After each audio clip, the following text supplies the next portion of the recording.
So what do Um, you think water actually is then? What is it? the life force energy that we call water is the house of the divine. Okay. You have my attention.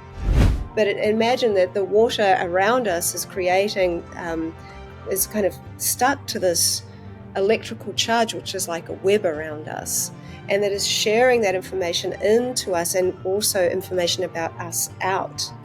I feel so strongly about the water being, this emotion of earth, just like crying on earth. And somehow it's carrying all this memory. I mean, I think that the water is the new medicine of the future. Maybe water along with sound. Water, and, sound, yeah. And then I looked up and I saw this truck, and I remember thinking in my mind, oh, that's a really big truck. And then he turned to me and he said, if I can't have you, no one can. And he turned the car into the truck on purpose, and he died.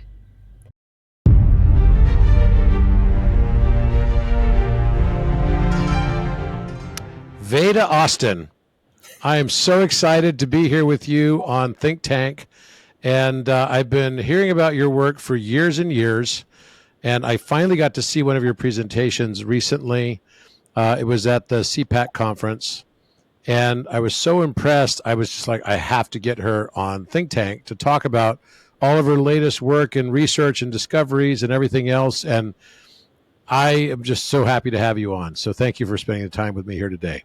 Oh, it's such a pleasure. I'm very, very happy to be here. Absolutely. So you have done so much. I mean, you went from being an artist to a researcher, right? And being a researcher specifically focused in water type studies and everything. But I think you're a polymath. You've got so many different areas of expertise and everything. How did you tell me a little bit about your story? Well, there's so much to tell, to be honest, because I've had rather a colorful life. But my story began really, well, I guess it depends. I've got my story of water and then the story of me. Okay. And my work with water really started from But you're still made up of 70% water. Yeah. And by molecular count, we're 99% water. That's right. You know what I like? Exactly. Our eye lens is 99% water. So we literally see the entire world through the lens of water. And I like to think about that because it's not something we often even put together, but it's a truth. So when it comes to my life, especially with water, I tend to go back to the beginning. And I've always thought that the information that is shared from our parents and our grandparents and our ancestors is transferred through the amniotic fluid into the child. And I've observed that through studying eggs as well, that there's this amniotic information within the albumin that is transferred into the chick and into the actual crystallography of the egg albumin. So when you freeze egg albumin, which is just the egg white without the gluten part, I've identified 6 different patterns that form that happen over and over again with free-range chicks, free-range hens. And so when we see this, we see that we only see 2 of these patterns occur in the crystallography of the egg white in caged hen eggs. So I've always found that really interesting. But what I've found, and I know this has got nothing to do with me, and I promise I'll get back to it, but we're starting from the beginning, and I often think we forget that we're born through water, this very special type of water. And so there's never been a point where I'm not with water. And so with the eggs, what I see is that if you put one free-range egg next to a caged hen egg, leave them overnight, do controls, what we see is that when we crack it open and freeze the egg albumin, the free-range egg stays beautiful, but the caged hen egg, it's improved. Its patterns have started to improve. So rather than having only of the 2 more rudimentary of the 6, I start to see 3 or 4 patterns. And so when I put a free-range egg in the middle and surrounded it by caged hen eggs, what we saw was that there was healing by proximity.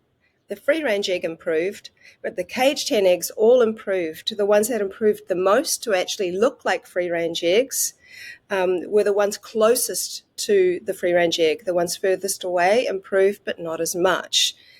And so we're talking about these primordial waters here, like the living waters, when we're talking about conception. And what we're seeing is that the opposite of what most people thought when I shared my very first crystallography. They were like, oh, that's cool, but, if you're surrounded by bad eggs, it'll go bad. But actually, we saw the opposite. What we saw is that the perfectly healthy free-range egg impacted all of the other eggs around it that were less structured and helped to structure them. And I find that this is like a metaphor. If you heal yourself, you can heal others. And so when I was born, I think about this. That's when my real relationship started. When we're born, water breaks. And when we die, water breaks out of the body eventually. And so then I kind of had my life up until my car accident. And that's really where my story with water and my work began. So I was in a horrendous car accident. We went under a 7-ton truck, rolled twice, and the driver was decapitated, one of the worst accidents in New Zealand where someone lived. And wow. It was the driver was you the driver of the car you were with, the car that you were in? Yes. Oh my goodness. Yes. And without going into too much detail about what happened there, I came to as soon as the car stopped rolling. And I could see it. The car was just starting to spark. And there was a man who was driving behind us and had pulled over, obviously. And he had a MiG fighter jet that he was showing around New Zealand. So he had a fireproof outfit on. And I managed to somehow cry out for help as soon as I, came around. The car was on its side. And this guy, Paul, he was like, can't believe anyone survived that. So he bravely climbed over the man's body, unclipped my seatbelt. I fell into his arms and he put me into the curb. And then I remember looking at him and he had glasses on and I could see my reflection. It was just white and blood everywhere. And we were talking and he was so calm and collected, given everything that he had just witnessed. And really, I was very, very, very fortunate. And over the course of 20 years, I had 8 surgeries for bowel resections, and my collarbone was shattered, and windscreen went through my face, and all the rest of it. And on my 8th surgery, I went in for a bowel resection again. And the doctors were hovering around me and they said, you haven't recovered very well. And we found that you have showers of blood clots in your lungs and we want you to be on warfarin for possibly the rest of your life, which is a blood thinner. Blood thinner, yeah. And I was in my early 20s and I was fit, young, healthy. By that time, I'd had children. And actually 3 doctors had told me that I'd never be able to have children given the amount of injuries that had happened from that car accident. And so I had a child for every doctor that told me I couldn't. Obviously not out of defiance. They're all miracles, but I have a tendency to put what people tell me about my body on the shelf and let my body figure that one out on its own. And so I knew my body could heal. Something isn't right. The ease of modern digital communication comes with costs. What are these colossal technology companies doing with our words, with our energy, and with our very beings? Can you imagine an event horizon where they use against us what we unknowingly gave? Orion emerges as an end-to-end quantum secure messenger that places the freedom of expression back where it belongs, with the people. More than a platform, it's a movement to reclaim your voice and freedom, a movement of people with profound ideas and a deep desire to help the human race. Let's get back to communicating meaningfully in our lives. It's time to rise above the surveillance, the shadow bans, and the censorship.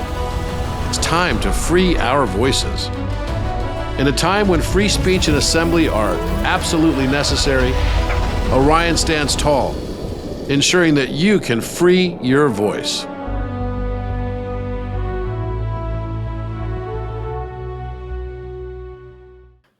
That's incredible. What I did. Go back for a second. What was it that caused the accident in the first place? I mean, how did it occur? Well, I can't lie. I don't lie, so I have to. I'll share with you, but it's a very vulnerable share, to be honest. The man who died had become a friend. I'd worked for him for a year, and he was a really nice man. We'd got to know each other pretty well. I was on a very spiritual journey of my own at the time, and perfectly timed from the universe. And I know, and so him and his wife had split up. His business, he went bankrupt. Things started to go particularly downhill for him. And he started to see me a little bit like the light at the end of his tunnel. And he became quite obsessed about being with me. And I was on a very spiritual path. I wasn't interested in being in relationships at the time. That was not where I was going. I was a very unusual child. Like, I was interested in deep philosophies very, very young. And I just saved up enough money for my very first trip to India on the day of the accident. And in fact, I'll share what happened. So the day prior to the accident, I had found him following me. And I'd caught him in the act of basically sort of stalking me. And I said, this is just not what friends do. This is not okay. Like, I care about you, but this is getting a bit crazy. And he'd become really clinically depressed. He'd barely left the house. And so that he had started to follow me was really scary. And so I ended up having a very big conversation with him in my kitchen with my mum, just telling him exactly how I felt, and that he really pleaded with him to really understand that this kind of behavior is not okay. I want to add that this man was actually a really nice man when he wasn't clinically depressed. Yeah. And we had become friends. Mm-hmm. And so finally I ended up leaving. I went and stayed at a girlfriend of friends of mine, their place or her place, and then came back the next day. And my mum had gone to work. I didn't have the car for some reason, and I was going to catch the bus to pay for my ticket to India. And so I was getting ready to go, and this man comes to my house and he says, "I'm so sorry, I was a complete idiot. I didn't mean to do any of this stuff. You know my heart. Like, I just want to say sorry. You know, let me take you to the travel agent to get your ticket." And so, I said, okay, because he seemed very genuine. And then we got in the car, and then he didn't go to the city. We ended up going all the way up north to Waiwera. And I said, "Where are you taking me?" And he said, "I just need to talk to you." And then we ended up having a conversation, and he was begging me to marry him, to be with him. It got really out of hand. So I said to him, "Look, I'm really tired. I'm exhausted from yesterday. Can you please just take me home? And I need time to think." And I was just doing everything I could to just get him to turn the car around and go home. So he realized in that moment that nothing was going to happen from my end. And so rather than saying anything, he pretty much just turned the car around. And I'm like, well, at least we're going the right direction. We're going back to Auckland. And then this was back when the tunnel wasn't there. So we went along a place called the Dairy Flats, which is kind of a lot of very straight road for the most part. And we hadn't spoken in about 20 minutes. And I had my seatbelt on, and I was thinking about going to India for the first time. This was something that was really important to me. And so I was really trying to bring my mind into being in that moment and just thinking about India and thinking about going there and imagining what that would be like. And he didn't have a seatbelt on, and he was just driving, and neither one of us spoke to each other. And then I looked up and I saw this truck, and I remember thinking in my mind, oh, that's a really big truck. And then he turned to me and he said, if I can't have you, no one can. And he turned the car into the truck on purpose, and he died. And I have to say that I was also the first to forgive him when many, many others couldn't, because I also understood him to be a good man who had got so depressed and so sad, that he just felt that something like that could even happen, that he could do that. And a few days later, I was in hospital. I literally had been hit by a truck. I looked about as bad as you can imagine. I had a big thing on my neck, whiplash, my black and blue, my whites were all red. I was a mess. And internal bleeding and all the rest of it. And I really, really, really, really wanted to show up for his children, because he had two young children of the ages of around 10 and 8 or something like that, a boy and a girl. I didn't really even know them, I never really knew them well. I'd just seen them, and I knew how much he cared about them. And we make decisions sometimes that are very bad. And in this situation, it was a decision I'm pretty sure that he regretted the moment it happened. And but I didn't want what he did to me to impact his children.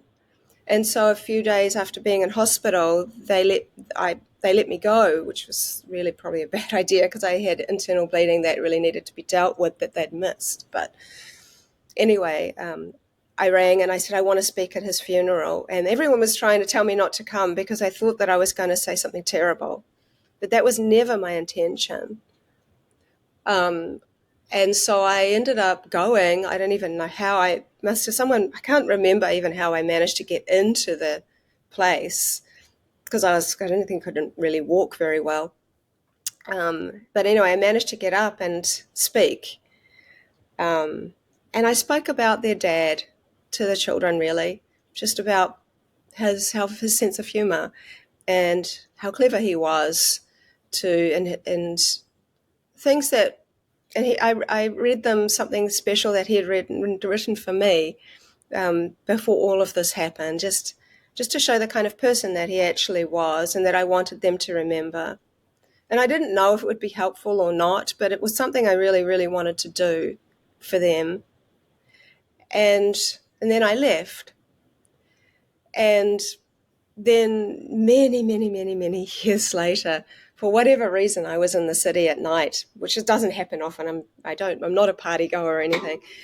And but I was there for some reason, and this person came up to me, jumped over, and gave me a big hug. And it was his daughter, who was pretty grown up then, and she said, "You know what you did in the church that day changed my life."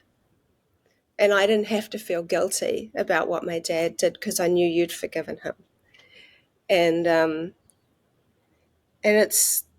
I think that's the power of forgiveness, of yourself and of other people. It doesn't hold you back from living your life fully. I don't like the idea of hardening and putting walls up and expecting the world is all like that, I understand there's a much duality in this world, and there's a lot of kindness too. And I think I want to be an example of what that can also be. Wow, what a story! It's a beautiful story. Thank you for sharing that, because I think it teaches such an important principle of forgiveness and how you can find it within yourself. Because there would be a lot of reasons not to, and that people would resist that forgiveness. And wow, thank you for sharing that. Well, I'll tell you something beautiful that happened out of that. So when I was living in Christchurch, it was actually the day before the second big earthquake, a new friend had come down, and I was talking to her about the car accident. By that time, my son Rama was 3 years old. And I'd never talked to him about it. It wasn't something I thought about telling my children at, so young. And he was spying on me whilst I was having this conversation with this woman. And when I finished talking and telling her, I didn't go into all the details, but I told her about the accident. And my son Rama, he jumped out of his hiding place. He jumped up onto my lap in front of us all. And he said, I remember that, Mummy. I remember the window wipers and the tires. And I came down out of the clouds and I went like this and I saved you. And when I knew you were okay, I climbed back up the ladder into the clouds. And it was so matter of fact. And even to the details I never even talked about the window wipers. It had started to rain. And so there were things about that was so special. So, so I woke up, and these doctors said I had showers of blood clots in my lungs. And so I did warfarin for a few months until they said that my chest was clear. They would have preferred it if I had continued on, but I really, really knew my body could heal. And of course, it's each and every person's individual decision to decide what they're going to do with their body. I'm not giving any medical advice, but I decided that I was going to become as healthy as I could with all the most natural ways. And so I spoke to a friend of mine. I stopped taking the warfarin, and he was a medical doctor but practiced Ayurvedic medicine. He said to me, if you can find a natural, emphasis on natural, not ionized, natural source of alkaline water, it might be able to help stabilize your body.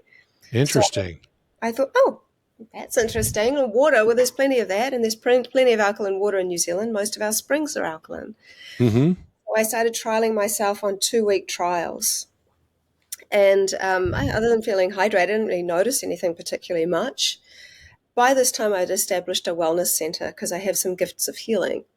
And a client came and said, I know this guy. He's giving water to cancer patients. He's got his own private aquifer, and it's 9.9 out of the ground, and maybe you could try it. So I was like, sure. I told him what my story. Now, what is 9.9 out of the ground refer to? The pH. So pH level. Mm-hmm. Hydrogen.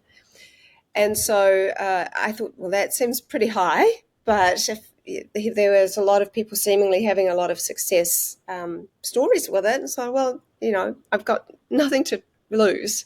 I'll do it for a couple of weeks and see how it goes. Within 3 days of drinking it, we thought we turned those notifications off, but clearly it's still going. The universe just gave you another cue, though, I think, with that. I think so. So within 3 days, I noticed a change in something so many people don't want to talk about, but it's such an indicator of our internal health, and that is bowel motions. So, things started to move pretty well. But after bowel surgery, I'm like, oh, well, here is something that is an obvious indicator of that there is some change. This is good. But on day 10, I noticed something really interesting. There were all these bumps that had come up on my arm and jaw that were really painful. And I was like, what's going on? I know my body's purging, but I didn't know what. And it was gross as it sounds. There was this little bit of bump that was so sharp, and it felt just so sharp that I ended up getting some tweezers. I felt like there was something in there, and I pulled out this little bit of green glass. And between day 10 and 12, I pulled 27 pieces of green glass out of this side of my body.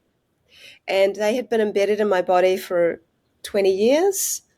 And they were from the car accident, the man who died. All right, so I got to get some alkaline water. Well, this was a very interesting, specific water. And that's what led me on to asking a lot of questions, as you would. And so the guy who died, he had crates of Steinlager beer in the back of his car, which are green glass lager, green glass. And so when the car rolled, this side of my body got a lot of that kind of shattered glass, and this side got more windscreen. And so I'm like, how is it that this glass has been in there all this time? All I'm doing is drinking this water, and I'm purging like this. How is this possible? So I went straight to an analysis, which is, of course, what you would look at.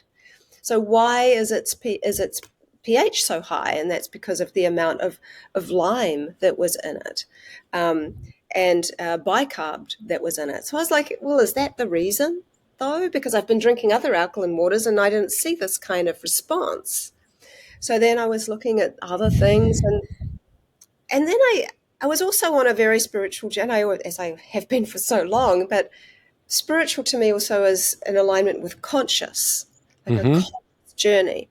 Mm-hmm. And so I was looking at Tesla's work and going, well, if you want to know the secrets to the universe, frequency, energy, and vibration. I was like, how can I know that about this water? So I came to an understanding that when you look at an analysis of water, all you're actually looking at is what water holds, but not what water is. So what is water, and what is the energy, frequency, and vibration of water, less all of the things that it holds? And then you could go to it's H2O. But there's even more in that. Someone suggested once to me that the two hydrogens are feminine in the mode of levity, and the oxygen is large and in the mode of gravity and masculine, and together they create balance and liquid water on Earth. And I thought that was a really interesting concept because it was a little bit deeper than what I had come to understand through school. And then I started to look into this word water and come to realize that water wasn't called water originally. It was called the waters. And when you think about water, the way we refer to it, there is a body of water. There is the headwaters. There is the mouth of the river. Mm-hmm. In Mm-hmm. the Maori culture, water is like alive. It is something of which is not a resource, more of a relative. And Mm-hmm. so it is considered to be very sacred. And so the ancient people have always thought of water as something of which is very sacred and of which the divine flows through. And so the waters was a referral to it being a sacred body of water. When Romans made plumbing and people started to see their waste getting taken away with water, the waters was called water. And then that was then reduced to H2O. And other than biblically, where the waters or waters is referred, there is this one little phrase we have in our English language where the sacred terminology is still there, where we say her waters broke. We don't Right. tend to say her water broke, her Her waters water's broke. broke. Yeah. Mm-hmm. And that is just a small trickling down of this ancient information. And so I started reading about people who were working in the field of water. And of course, I saw Masaru Emoto's work, and he Mm-hmm. wasn't embraced by the scientific community, but he did something amazing. With literally about 8 contrasting photos, he helped people to see that they are bodies of water sensitive to thoughts, sounds, environment, music, and all number of things. And to actually see themselves within the pictures that were depicted in the frozen ice. Now, we understand why he wasn't embraced by the scientific community based upon repeatability, based upon he chose the best photos to depict what he was trying to say. Does it make it not of value? Well, I think it was very valuable to many people, and especially to me, because it opened the door for people to be more embracing. But there is a man called Laurent Costa, and he's like this French microscopic photographer, flash freezing water in a similar way to Emoto and taking photos. But rather than only seeing geometries, he was also seeing art. He was seeing hearts. Sometimes he'd smile at the water prior to freezing, and he was seeing smiley faces in the water and down the microscope. And sometimes he would even see things relative to his thoughts that day or relative to something that had happened that week show up in picture form. And from an artistic perspective, I see the world through art. So the fact that water was designing imagery which we could identify, Mm-hmm. that was seemed very sophisticated to me. I mean, people have been, depicting what they've seen and felt on cave paintings for so long. If we go back, this is a way we get to understand about them. It's like a little window into their thoughts and world when somebody takes the time to actually draw something or write something. But the drawing part, it's a picture speaks 1,000 words. It's really true. So that was something that really inspired me. I'm like, wow, I've never seen water like design hearts and faces before. That's really amazing. And then I heard about the work, or an observation actually, of a man called Thomas Hieronymus. And he was a radionic engineer. And he went into a Parisian meat market on a very cold day. And he observed that the freshly placed organs of an animal appeared to be affecting the way the frost froze on the glass behind where they were placed. Okay, wait. So the freshly, say that part again? The freshly placed organs Mm-hmm. of an animal Mm-hmm. appeared to be affecting the way the frost froze on the glass behind where they were placed. For example, the frost would freeze into the shape of a liver organ above a liver organ. Interesting. So on Wow. and so forth. And he put that down to there being water in the blood. He thought there was a life force energy still emanating out of these organs. And he was saying that he thought that that was because there was water in the blood. This reminds me of Montagnier's work transferring the DNA from one test tube to another across a distance Exactly. And that's the reason that I started doing the on an egg. electromagnetic wave. Mm-hmm. Yeah. Because of Luke's work, that's why I did the egg albumin study, to see if one would influence the other, and found that it did. So, so coming back, he was of the mind that all water is in communication with itself in all stages. So he thought that the water in the blood was sharing information about the sonic signature of the organ. Mm-hmm. So, which is kind of like an imprint of form and function. Like a And sympathetic resonance. yes. Mm-hmm. So, yeah. And so basically the water in the air, which we often forget about, because the fact that we breathe out means there's water in the air. And that picked up the information that was in the organ. And when it hit the glass, it took on the form. That was his hypothesis. And what excited me is he was seeing it with his naked eye and he wasn't using a microscope. But 10 years ago, I had Petri dishes, which I was working with another project, but I wasn't working microscopically. And so I thought, well, he saw this with his naked eye, and the secret seems to be in the freezing, where the unseen becomes seen. So, if I put them all together, I'm just going to think something. I'm going to project a thought into my Petri dish of water, and I'm going to see what happens. And it was very organic. I had absolutely zero attachment to any outcome, and I had no idea if it would work. So I had a glass Petri dish. I used the water that healed me. I've since used all kinds of waters and discovered a lot of things about that by doing that.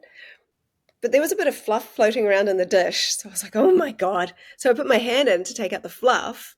And I thought, I wonder if my hand will have any impact on the water's quote unquote memory, because this term had been used a lot, water memory. And I want to get into that, because what's the point of having memory? The point is that we learn. And so I thought, that thought will Whoa, whoa, whoa, whoa, whoa. All right. I'm getting a big download right now, which is I was just in Brazil sitting next to a gigantic waterfall called Coros. It's a gigantic waterfall in Alto Paraiso. And the amount of water coming down was just ridiculous. It was a very rainy day as well. And immediately I got this hit that the water on Earth is representative of emotion. I've been saying that for years. Same thing. Like literally it just came to me like water is emotion. This is the emotion. And so as you were just saying this about, the what you're describing with the liver and then making the shape of that the water is the memory of emotional states. And I keep saying as well that space-time memory is really the storage of all of our emotional states based on our input stimuli in the matrix of our perception. So our perception through the lens that we see the world, we don't see the world as it is, we see it as we are. And therefore the storage medium for that is in the ether, right? And another form of ether is in the liquid biological form of it is water. Is this making any sense to you? I mean, you're kind of saying so many things which I feel like I've been saying maybe in a slightly different way for years. And it's so nice to hear it, because when have emotion, when we cry through deep sadness or through joy, however it is, the expression of that is through the fluid that comes out of our eyes. And Yeah. something really nice that I'll add whilst we're talking about that is that I once heard that in our deepest sorrow, our faces are designed in such a perfect way. And I'll add, not just in our sorrow, but in our joy, that our tears come around our face and come back towards our mouth because they've been reordered and restructured as a medicine to help either heal our hearts or amplify them. And I think that that's something really beautiful. But within the emotional state, we feel this welling of emotion within us. It's such a tangible feeling. And so, how do we feel all of these things? And with the expression of tears, I often think if eyes are the windows to the soul, then tears are an expression of spirit. And we start going into these thoughts, which I think is so important, because when you think about tributaries, the way water just kind of comes down and then breaks open into all these ways and then goes back to the ocean, this is where you go with water. And wherever I go in the direction of, can water answer this question? Can I see a connection here with water? And there's always a connection.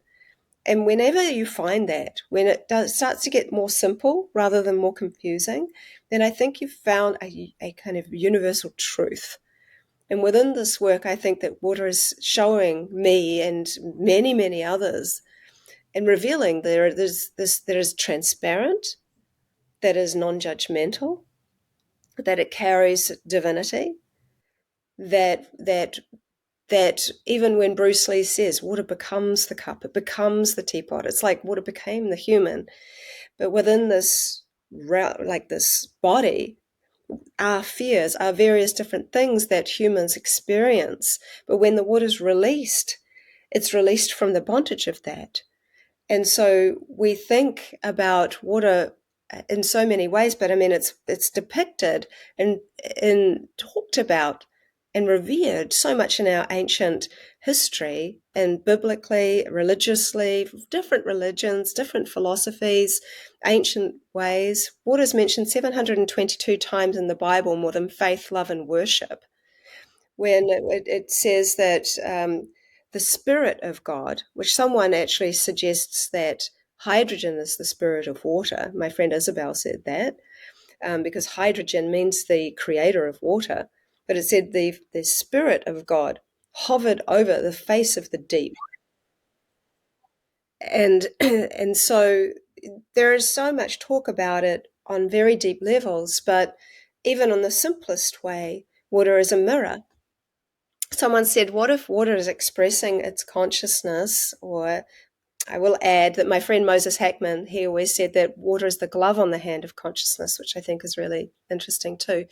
But this other person said, what if water is expressing its consciousness through us and every living thing to observe itself from every different perceivable and imperceivable perspective, which I found really interesting. That's what the one does with us. Mm-hmm. The one divides itself into the many so that it can perceive itself through our unique eyes of perspective, and for the joy of then becoming one again. It's why I believe we exist.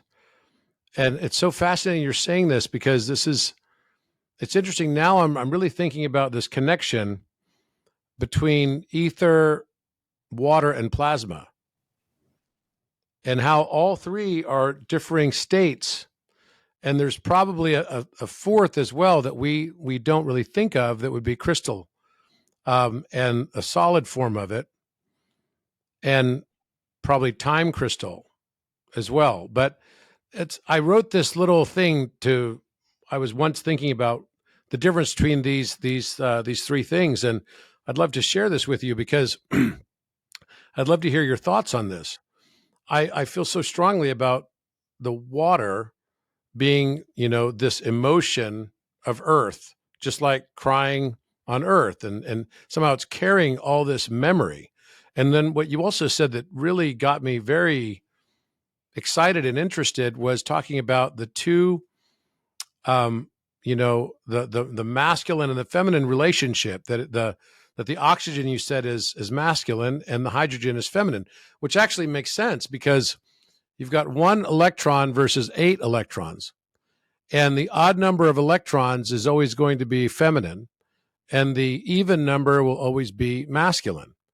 And the two numbers together come to completion. So 1 and 8.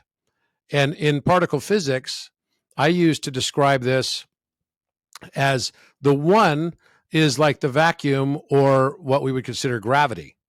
And the 8 is its opposite, which is photon, right? So you've got light coming out of darkness effectively. So water becomes like like 2 goos and 1 roo, right? That's how to think of it. Yeah. Guru means darkness, and guru is dark, and ru is light. And so it just, something about what you said really, really resonated deeply within me about how this relationship creates this mirror. Yeah. It's a mirror. It's a biological mirror of consciousness in a way. And the light and dark come together into this one. I think it's so simple. Even the way in which you've talked about that, when you start looking into this simple idea, it just becomes it starts to make more and more sense. And it makes more sense even when you consider that, like I've mentioned, the secrets are in the subtleties. And you and I have spoken before, and I've often thought there have to be more stages of water that we're just not quite aware of, more phases. And within each phase, there are also subtleties. There are over 300 different types of ice, and within each type of ice, there is subtle layers. And so you start to think, well, gosh, what are these subtle layers within me?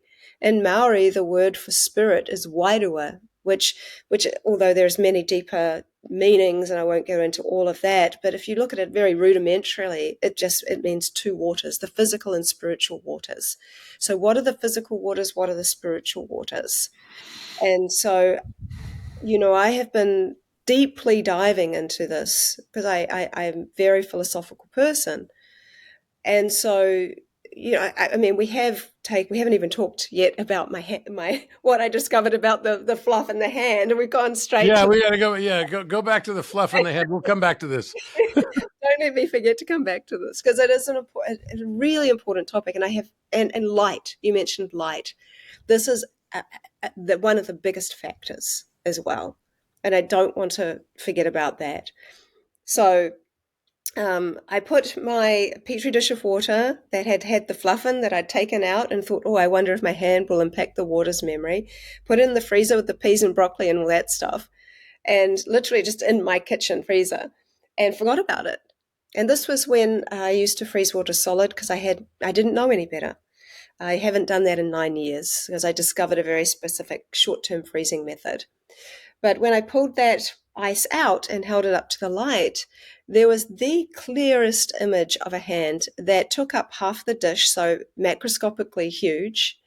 It was an undeniable hand, and I can say that because my friend Dr. Gerald Pollack, a couple of years later, he said to me, well, you should do a survey to address pareidolia and to look for image recognition.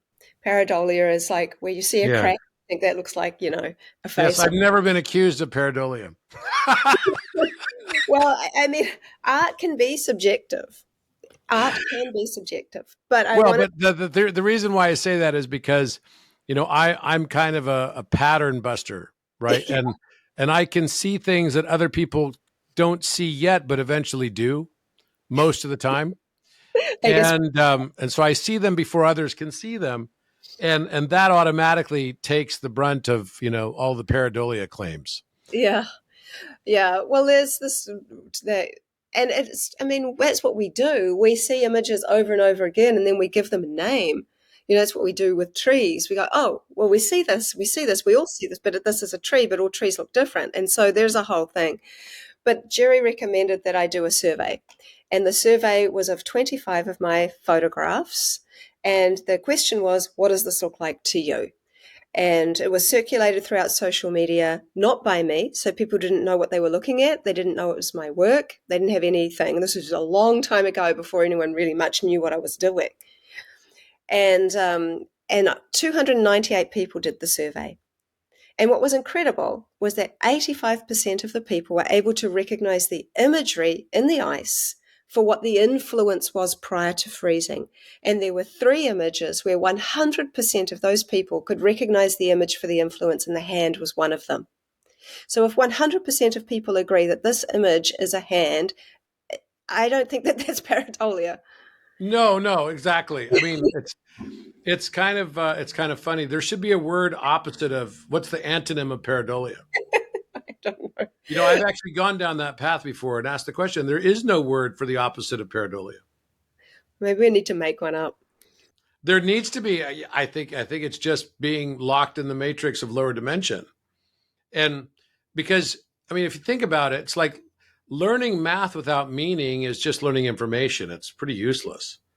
Learning math with meaning becomes a divine communication. And then anytime academia perceives the potentiality for assignment of meaning to anything, which then might presuppose a creator or a higher intelligence, then all of a sudden it's like, oh no, that can't be it. But what's happening right now is the far end of academia is even becoming, without even realizing it, they became so dogmatic. It's sort of like people that are intolerant of intolerance, right? It's like you could be so intolerant of things or be so tolerant of something, you become the opposite thing that you were basically fighting against in the first place. And the same thing is true for arrogance. People that want to be considered to be non-arrogant and humble, they perceive arrogance around them because it's their own arrogance they perceive. It's when they become so humble, they became arrogant in their humility. And this is the trap that we have. It's like we become so academically dogmatic that dogmatic nature starts to become a scientism that's even more dogmatic than the religion. Yeah. Yeah. I know a friend of mine, Rupert Sheldrake, has got caught in that, I in know the Rupert, yeah. illusion, But it's, I mean, again, we're all mirrors of one another. So we get to see some reflection of that back at us, and we get to see that. I think that that's an important thing that water is constantly revealing to me. So, So what do you think water actually is then? What is it? I think that there are many complicated things I could say, but I think that the word that the life force energy that we call water is the house of the divine. Okay. You have my That's, attention. So the house of the divine. Okay. Keep going. oh, well, I mean, that's it. That's quite simple. I mean, I could go off into all kinds of tangents, but the more that I work with water, the more that I get to see that there is an intelligence far beyond what we've ever imagined. The fact that in my work with water, light is always a piece. So when I open the freezer at a very specific time, and we haven't even got into my work really yet, but I mean, anyway, just as the water's beginning to freeze, it sets out these little shoots. And I photographed and filmed almost like a halo coming out of the ice at the tip. And I think because water is a container of photonic light, it is light that is paving the way for the design of the imagery of the water as it becomes ice. And this stage that I have, like I mentioned, I used to freeze water solid.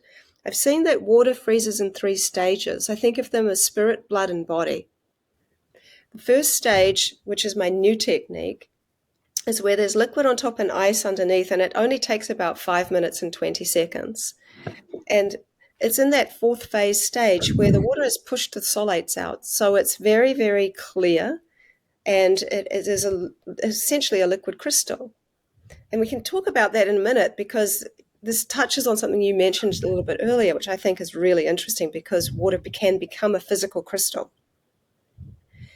And so what I'm seeing in this area of light is that once there was a woman, and she said to me that she could speak to bees. And she said that she would watch their hives for long periods of time until eventually a bee came out and communicated to her in some way and said, "We don't mind you looking at our hive, but please don't look at it for so long because your conscious expression is putting too much light in the hive and we like it to be darker." So I like this idea of where we're putting our conscious expression is where we're also putting our light. And so light is such an important piece because water is this container of light. Outside of the hydrogens and the oxygen, there is always light. And this light is such an important piece because when we're looking at what we call water, and then we have light, and then we have consciousness, and then perhaps we could even look into the area of crystal or salts and minerals, then we really have the things that make up all life here, at least on Earth. If you pardon the pun and you boil it down, we're water, salts, minerals, and consciousness. Now, even when someone is cremated, the ashes are actually salts. And I've seen a great deal of information when I let water evaporate and look at the remaining salt that is formed on the petri dish. It relates to the influence or the inspiration prior to freezing of the water. In fact, sometimes it can leave such an incredible imprint that it is clearer even than what's in the ice occasionally. I studied a lot with dreams because I'm thinking, well, is water conscious? Because you always have to come to that question at some point. When you start to see, I have over 55,000 photos of water responding in an intelligent way. And as I said, I see that there are these 3 stages of freezing. You have the liquid on top and ice underneath, and you have like an ice sandwich where there's liquid in between, and then you have a solid. And so the solid is like a body that houses the blood and the spirit. And so the solid just really can't share as much information as the spirit level can. So that's when I discovered my new technique. It was a quantum leap from freezing water solid and seeing my hand imprinted in that to seeing a 3-dimensional, completely different view of an impression of an artistic expression. So I could see faces very clearly. I did a whole study on using different people's photos and seeing if water could design their faces to see, is this random or not random? You know, I was just as flawed as everybody else when they see this work. I think people sometimes think I just get used to it. That's not the case. I've also discovered that water won't design with me if I am frustrated or angry. Now, I want to kind of get into that because that's an important piece and it's encouraging for me. And it's more in alignment with a couple of things, I think. So it's very rare for me to be really frustrated and angry, but it does happen because I'm human. And like there is traffic, I do have children, like I have life and stuff. And so I have like a year's worth of crystallography to do for people. I have had that for many years and it's a constant catch up. So if I've committed to somebody and said, I'm going to do this crystallography for you, which is just the word I use for the freezing technique that I have, it's a crystallographic method. And I come in and I'm just wound up and I'm like, okay, I've got to do this. I've committed. I always do what I say. I'm going to do this for this person. So, for example, maybe they want me to do a study on plants, on their specific plant remedy or something like that. And I put the drop into the water and I'm just feeling really mad and trying to calm myself down, but my internal waters are moving. And water will never design complex imagery for me if I am in that space. Never once has it designed any complex imagery. In fact, what it seems to do is thicken and kind of darken slightly. So rather than being a very thin like layer, which is about 2 to 3 millimeters thick of ice, that's my new technique. That's how thin the ice is. It seems to compact upon itself and become a little thicker in almost complete refusal to design anything complex whatsoever. And I've seen It's it. almost like this is kind of like the negative aspect of Heisenberg's uncertainty principle, playing out for the academic who, might be in a bad mood. He doesn't realize how his observation is actually impacting the outcome. And therefore, he's not finding the same things that you find. Yeah. Yeah. Well, and I've discovered that water kind of, if you bear with me with this word, communicates in three ways. And I teach this to thousands of people that are doing this. So it's not just me that can do this, which I Mm-hmm. really love. I love Yep. that people can do this.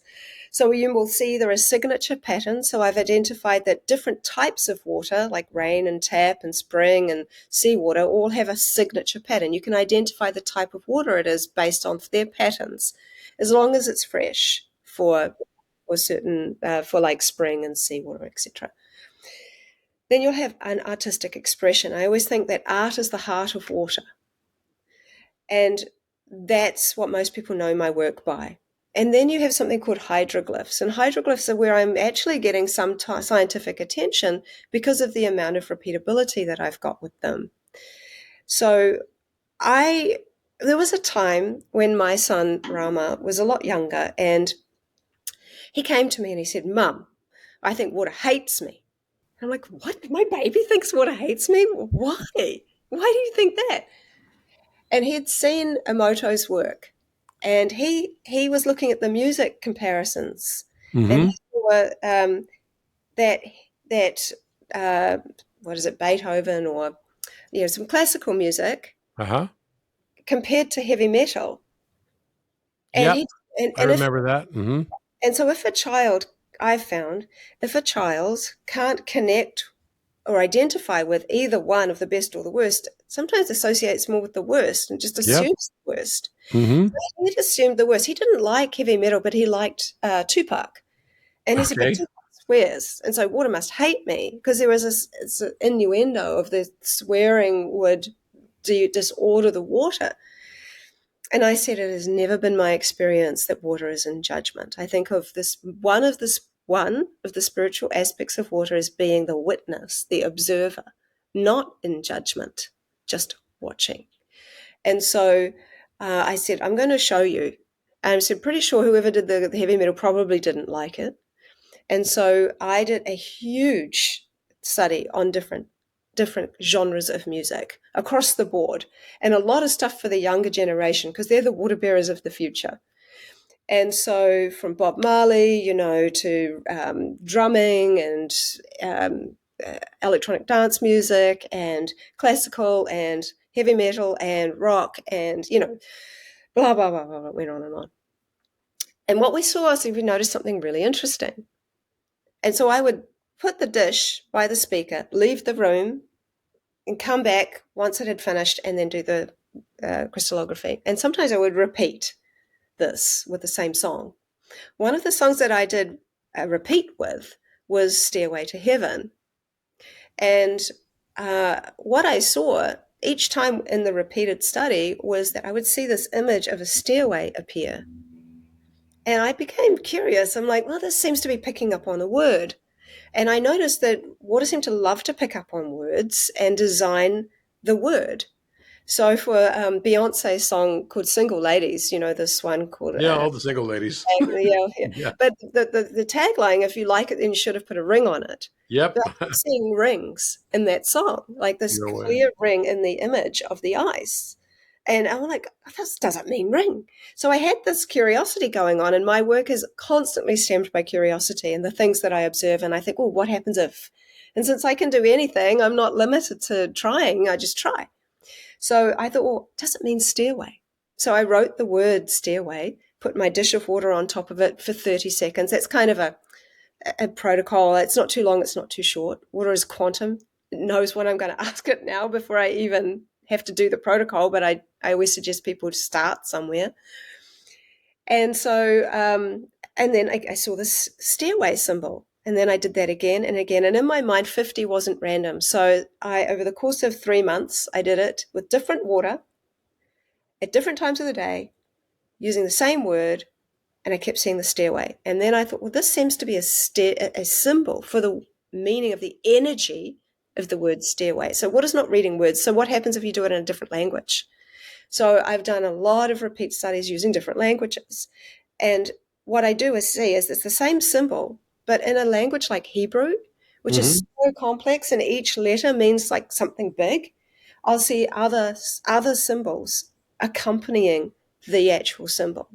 So there's much, much more to learn. And then with Beyonce's song, I'm like, oh, does that mean ring?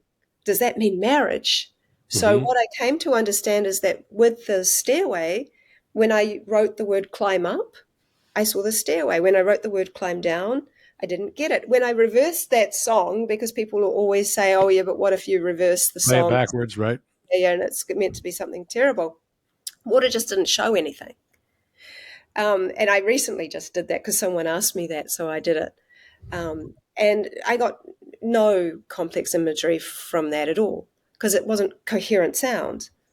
And so then I started to identify that these symbols seem to have multiple meanings and that seem to have a lot of words that interrelate to each other that they show up for. And that was fascinating to me because when I do presentations, I can show 64 examples of each hydroglyph, and it's not just one in 100, as long as I'm not furious, which doesn't happen all that often, or, completely distracted or sad. I found that water is more interested in what we're feeling than what we're thinking, which ties into your idea Yeah. of it being an emotion. Then, water will override things. So if I'm working, say I don't know, I'm putting some some flowers in the water and trying to see what will happen, but I'm genuinely sad, all I'll see all day is sad faces in the ice. Will not will just it will, knows me. It's like this constant companion. And to So some then people, how far does that field extend from you from, so now it's starting to make me wonder from the perspective of a matrix and a U inverse that I believe we live in, are weather patterns that are around us, right? And I don't believe anything is separate from me. So anytime people automatically say, "Oh, it's the cabal," it's they're putting bad stuff in the sky, or it's something else. All those things are just representations of what's happening inside of us. We don't see the world as it is; we see it as we are. So therefore, is the weather pattern that's around us portending to us something about the state of our emotions within us that we may not be consciously aware of? I think that's very viable. I mean, for me, it's raining right now. So, there is something about the rain that is representative of something that's going on with me. My daughter Shanti, she always used to say, Mummy, we have the weather within us. But interestingly, I had a friend Teresa on one of my last Ancient Mysteries webinars, and she was talking about clouds. And she said she thinks that clouds are the storage holders of our memories. And she said within this body, we have this sophisticated fluid intelligence. And like you said, nothing is separate. And so she was saying, well, what if we are just simply throwing out what we already know is inside, even if it's subconscious? So that's why we created the cloud for Yeah. the internet. And so another thing which I mentioned about water becoming crystal is that I was talking to Dr. Jerry Pollack, the other day when I was in San Diego at the Hydrate Summit. And I was wanting him to explain a little bit more about something he'd told me about. So this fourth phase of water that Jerry talks Easy about, water, right? Mm-hmm. right? There is a way in which they can reduce it, that exclusion zone water, where it can be reduced and reduced and reduced and reduced to eventually become a powdery crystal.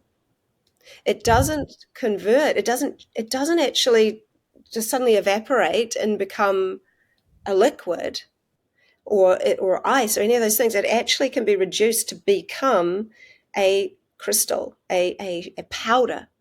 And so they're working on putting that powder, which can store vast amounts of information, actually in a little USB to be able to be a storage for house. And then we think about liquid crystal display. That's kind of like what our eyes are. in many ways.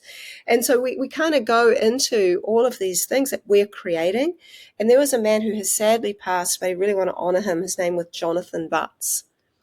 And he wrote, I'm so grateful. I think it might have been one of the last things he wrote for my upcoming book about his work with water in a specific state of vapor, which looks like flame and can burn at 10,000 degrees Fahrenheit, but it's implosion and cold. And so it's remarkable to see because it looks like a laser. And so I think they call it like flaser, like a flame and a laser. And he learned that water it taught his team how to treat it, how best it works. So, for example, as long as they gave the flaser, at least half an hour rest every 2 hours, it would work very efficiently. If they had it going 24 hours a day, this incredible, unique state of water gave such a big electrical pushback that it just about blew up their machinery.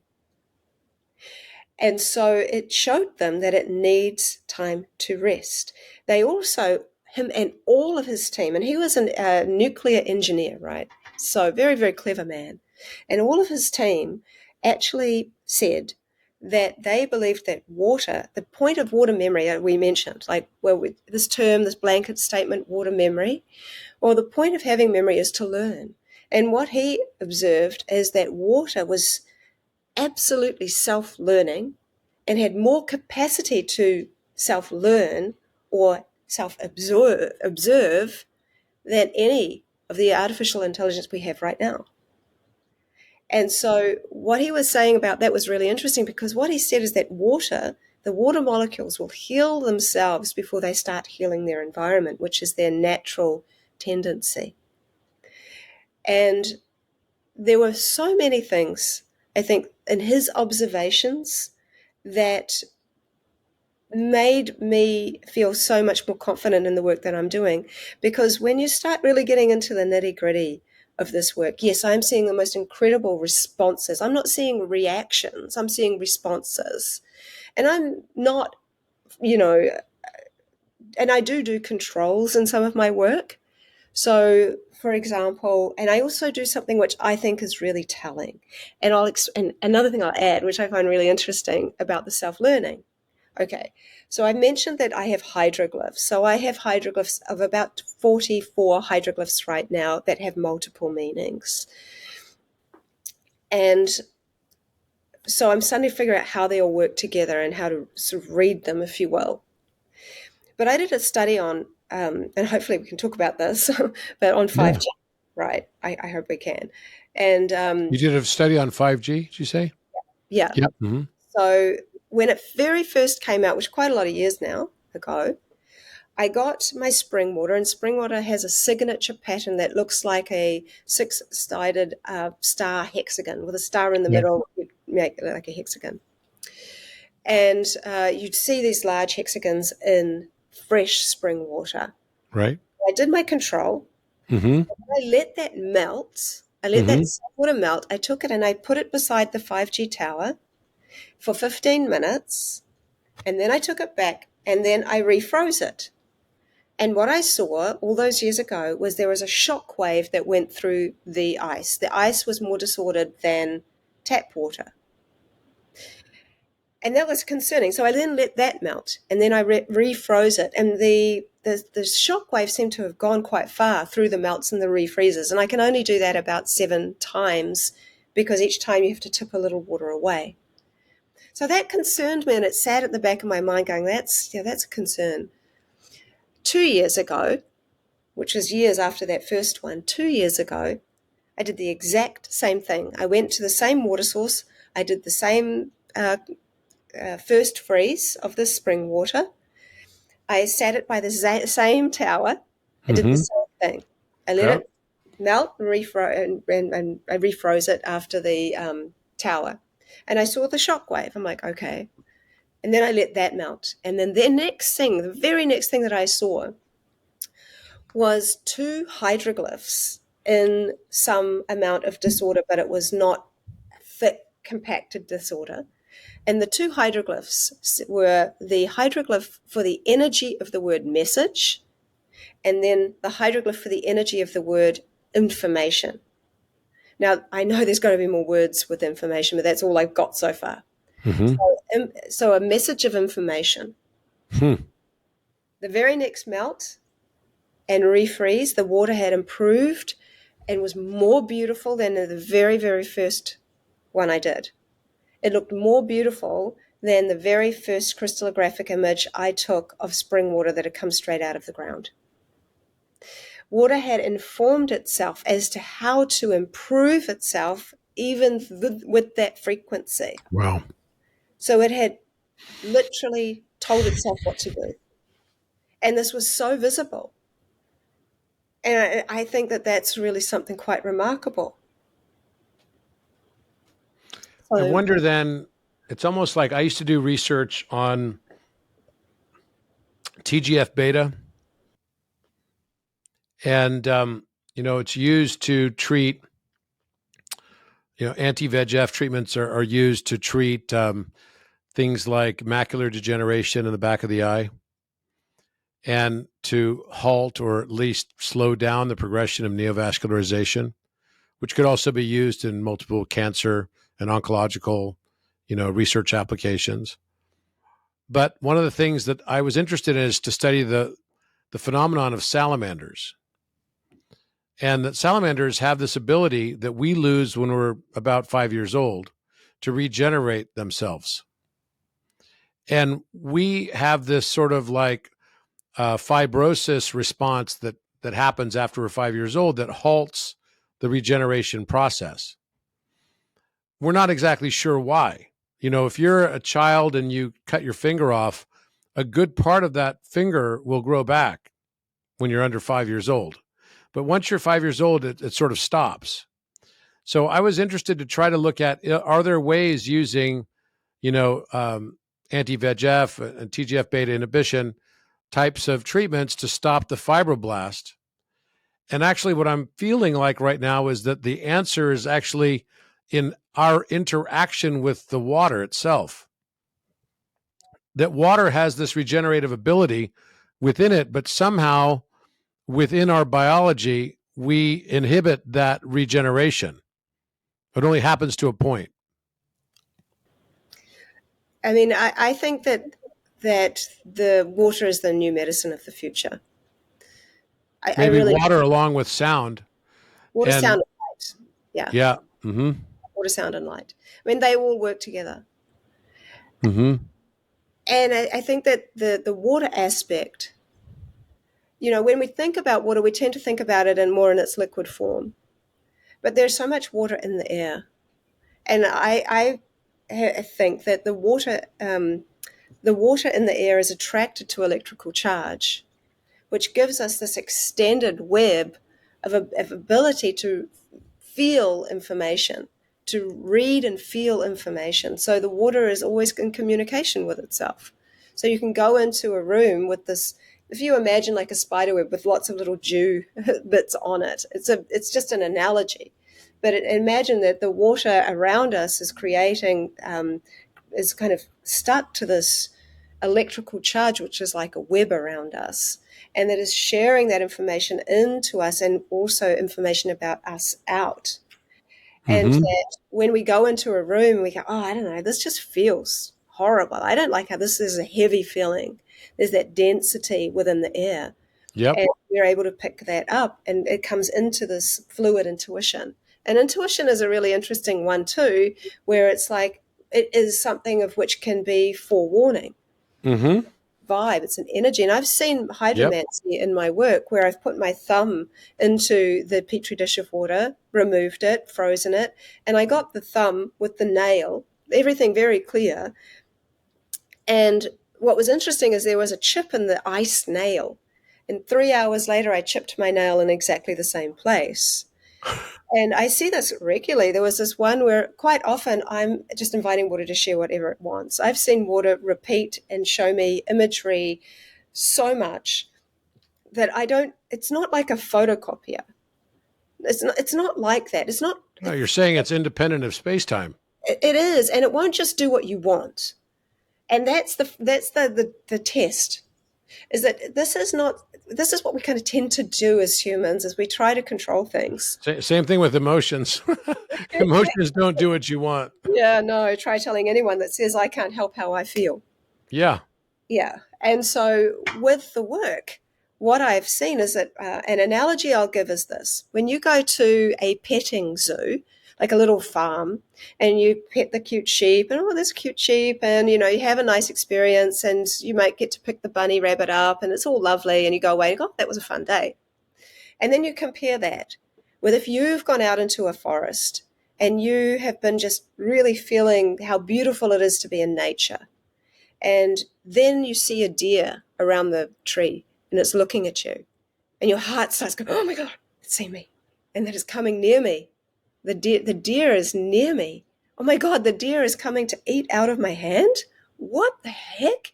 This is the biggest thrill. And the only difference is that the deer is wild. And you know it's wild. And you know that you created an environment that was safe enough for it to come near you. And this is the whole way in which I work with water. I never assume that water is going to do what I want, because water won't. It won't. If I'm in my arrogance, I just assume that water is just going to do this because it's done it before.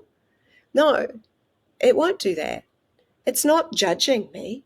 It just doesn't resonate at certain frequencies. And that's encouraging, because if the next future technology becomes water-based, and water has a resonance of divinity, Yeah. that is what's going to help us move forward in this world, because water does not resonate at a lower frequency. It just doesn't. And I did this thing. Someone said to me once, can you manipulate water? And this was years ago. Mm-hmm. I wouldn't do this now because what happened gave me such a shock. And I felt embarrassed as to what happened. So I thought, well, what can I do to manipulate the water? So I said, and it sounds crazy to some people, and that's fair enough. You kind of almost have to see my work to really appreciate it. But I said to the water, I'm like, please, can you just share something really, truly incredible with me? And I won't share it. It'll be between you and me. It'll just be our secret. And then I quickly put it in the freezer because I was feeling so guilty, because my intention was that I was going to share the outcome on social Right. media. So I Mm-hmm. lied. I basically lied. Right. And I'm like, oh my God, I was feeling guilty. Can't lie to the waters. No, water is a lie detector test. So you know what happened? Yes. I pulled it out, and I was using spring water, so I thought it would just be a complete disordered mess. That's kind of what I thought might happen, but that's not exactly what I saw. I saw some disorder, but there were two letters in the ice that were very, very clear, and side by side, N-O. I'm like, I'm never doing that again, man. I'm like, no, I will not play this silly little game with you. But it's like, what the heck? And have I only seen English words? No, I've seen, there was an amazing one where I said the word Yeshua. I wrote the word, spoke the word Yeshua. I can't recall which one it was. I've done so many at this point. But the result was this chalice. And it had all of this imagery, which is quite amazing and beautiful. But I noticed in the right-hand corner, there was this area that just looked that little bit different, and it looked a bit like writing of which I didn't recognize at all. And so I put it on social media, and I said, look, like, here's what I did. Here's the image, and here's the close-up of the thing that looked like writing. Can anyone decipher any of this? Or, am I just going crazy? But I don't know what I don't know. And I had over 1,000 people reach out to me, sending me that they had even managed to put that writing that was in the ice into a Google Translate thing, some program they had, and the people also that spoke the language, and it was Hebrew for Yeshua. And that blew me away. Like, there's so many things I'm like, what on earth? So I keep seeing over and over again little miracles in my freezer, little miracles.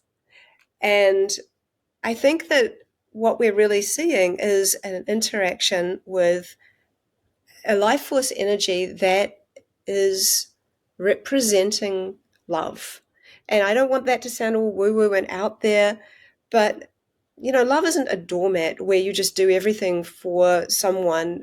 It's much different. This is where water is showing you self-love, how to see yourself. One of the hardest things I've found, and others too, surprisingly, is when you look at the water and then it designs something representative of you that is so incredibly beautiful. And you see that water sees you in a way you've never seen yourself, and that it doesn't see us like we do. When I speak to children, and I go into schools sometimes with a mix of science, art projects, I'll say to them, if your skin was invisible and your organs were see-through, what would you look like? And they always say streams, waterfalls, tributaries, rivers. One boy said he'd look like a brain-shaped cloud with electrical rain shining down in the shape of a person. And then I say, how would you recognize your parents or the people you love if your skin was invisible? And they say, one little girl, she said, I'd always recognize my mummy because the way she feels. And when we think about it in this sort of way, we're so much more like these waters that we see in the world. We are the waters. We are the living waters. Even the definition of living, when you go into it, describes water, because the idea of living is that it can procreate. Yeah. That procreates. Well, that water grows with the embryo. Water, amniotic fluid, grows around the child. Water is literally growing and then breaking, and then growing and then breaking. And there's so much when you come back into the idea of water and spirit as well, because when you think about spirit, when you talk to anyone that believes that we have a soul, they'll say that spirit, soul, subtle body, whatever you want to call it, leaves the body upon death. But then how does it do that? When you study water enough, you start to realize that the secrets again are in the subtleties. Even when you see water boiling and then you see the vapor, you see it's in these stages. It's never afraid to go from one stage to another. Yeah. People ask me, oh, well, if you boil water, it will get all disordered, because we imagine being boiled and we think that sounds terrible. But from the perspective of water with the hydroglyphs, the word living is the same as the word death. Because from the perspective of water, death is just another word for living. It is only another stage. So there is no death. And so it's just like darkness is actually light. yeah, The two things are, one is just, it's not that darkness is the absence of light. It's the opposite condition or absorption of light's reflection. Yeah. And that was really powerful. Years ago, I was writing about that, saying that darkness is the full absorption of light. So it holds all the light inside in such a way. And I think that for me, that makes sense. There's sense in that, because I think we're never without the life force energy, the creative energy. It might look different. It might change in different states. It might look and become invisible to us, just like the water in the air is right here. But it's not that it isn't there. And the potential, so water reads potentials, and this is something fascinating that I've learned too. But I'll just quickly go. When you think about spirit, and I've interviewed a number of people that have had near-death experiences, many of them have this sense of rising, which is what a gas does. So I think perhaps spirit could be accompanied within this vibrational vapor stage or this ether stage. There's a certain stage, and then another stage happens, I think. But then they look down upon their body without any attachment to the body. So they don't realize that that was even their body quite often. So they've become the observer, and then they go on to a life review or something else. And this idea that water explaining the way in which the conscious expression of us transitions from one state to another makes sense to me, where it can go from perhaps I don't know, it might even be a gas within us. It might be that. There's a lot of things I don't know that I'm still learning, which is why I'm so interested to speak to people that think about these things deeply. But, you have this conscious awareness within us. And what I've seen after interviewing so many people with near-death experiences is the conscious awareness doesn't go away. It just transitions into another aspect. And you Yeah. think about gas expanding. So it's like consciousness expanding to not be within the confines of the body anymore. And so when we start looking at these things that we're made of, the water, the consciousness, and then the minerals, and it's like those are what go back to the earth. And so it is fascinating to me to think about this being a fluid intelligence, that we call ourselves as humans, and that all life has a fluid intelligence relative to its form and function. But all around it is also water. And then and it could be that I don't know why I want to say this, but a kind of a condensed light could could could be a kind of spirit aspect of water. And there's so many places I could go into, and I know we don't have time because I think about these things all the time. But there's so many times where I have had beautiful experiences. Like my mum was an angel, best friend. I couldn't have asked for a better mum in this life. She died in 1999, and I used to live in Japan. And years ago, when my mum was still alive, we'd write letters to each other. And at the end of every letter, my mum would make some attempt at drawing a circle, but her circles were so bad they looked like maps of Australia, and then she'd do like a little heart in the middle. and and so I was missing her. And like I said, I've got no reason why not to ask questions since I'm getting these incredible responses. And in my sorrow, I was missing her, and I just said to the water, "Can you connect to my mum?" And I froze the water. And it could have been anything. We had a lifetime of memories, my mum and I. But in the ice, I got this misshapen circle with a heart in the middle. And I remember before my mum died, when she was sick, she said, I'm never going to be apart from you. It's just going to look different. and so when I saw that, it was such an incredibly beautiful, sentimental thing for me. And each year on her birthday, I ask the same question, and I see a misshapen circle with a heart in the middle. I now have quite a few years worth of those. But this year, I did something different. And I said, could you please connect my mum with myself and my sister? Because my sister Wendy was also missing her. And I got 2 misshapen circles with hearts in the middle. And so water is not bound to time and space. It doesn't seem to be bound to the future or the past. Because I've seen things where I've taken a sample of water from an area that had a lot of Maori settlement over 100 years ago, and I've seen something designed in the ice, which is called a pātaka, which is a Maori food storage hut with these sort of stilts. I went to research that area because I'm like, that looks like this, the storage hut. And I found these historical sketches of that area, and there were these pātaka, one behind the other, and you can kind of see in the ice there's one behind the other one. And it's so complex and clear that it's like, well, so they would collect water and put in gourds and put them in those food storage huts. And so there is so much evidence now after literally, I'm prolific. There's very, very few days over the last 10 years that I haven't been doing this work. And it has become more and more and more clear to me that I'm working with a fluid intelligence. Wow. House of the Divine. So actually what this is going to bring me to then is, and it's 3:33 my time right now. What it brings me to is to think about what we've been discovering inside the King's Chamber.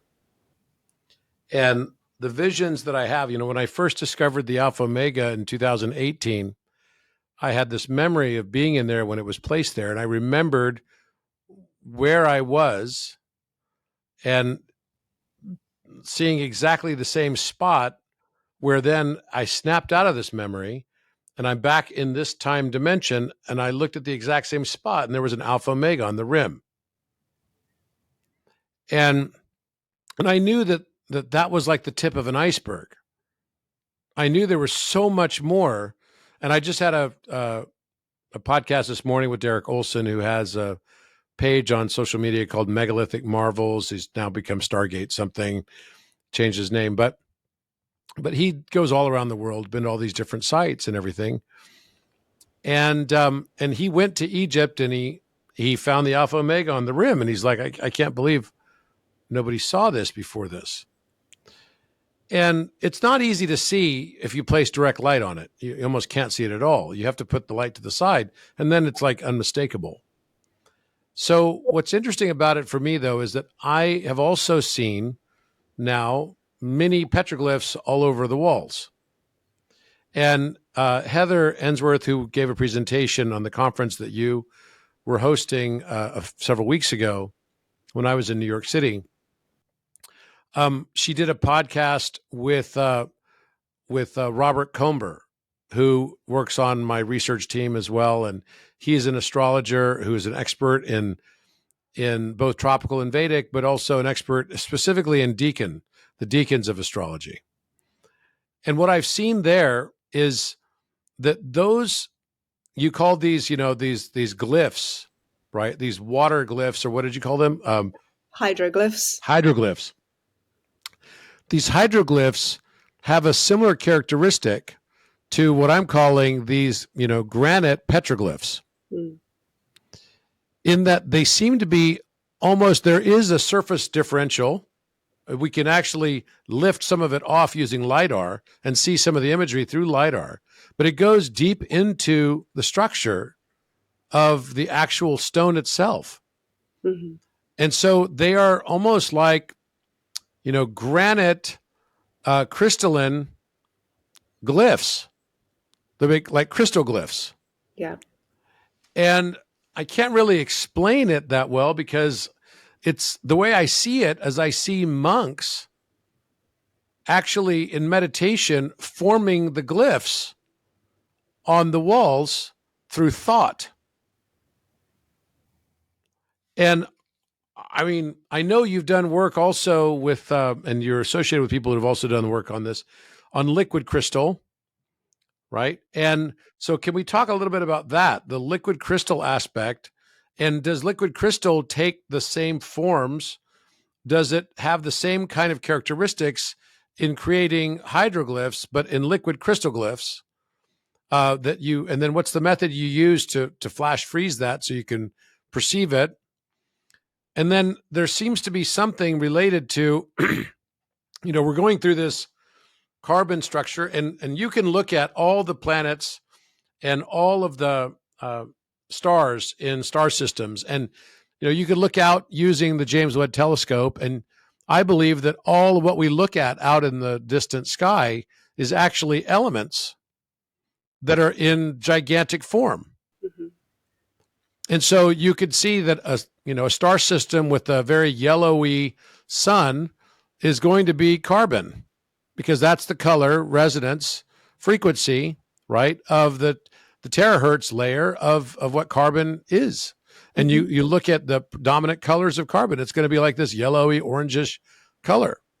And you've got hydrogen, which is the first light, and you've got a line of red and a line of blue and purple and violet, right? These are the reflection spectral analysis of it.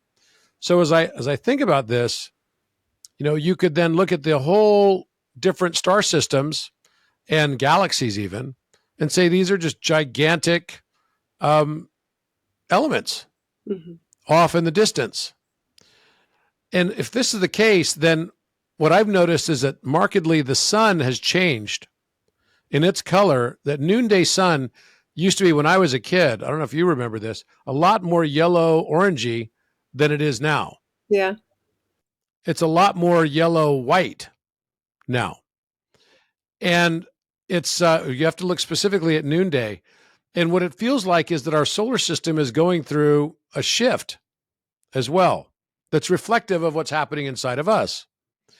And we're moving from the carbon family to the silicon family of elements. So if you believe that Pluto is the ninth planet, then we would have 9 electrons around our sun.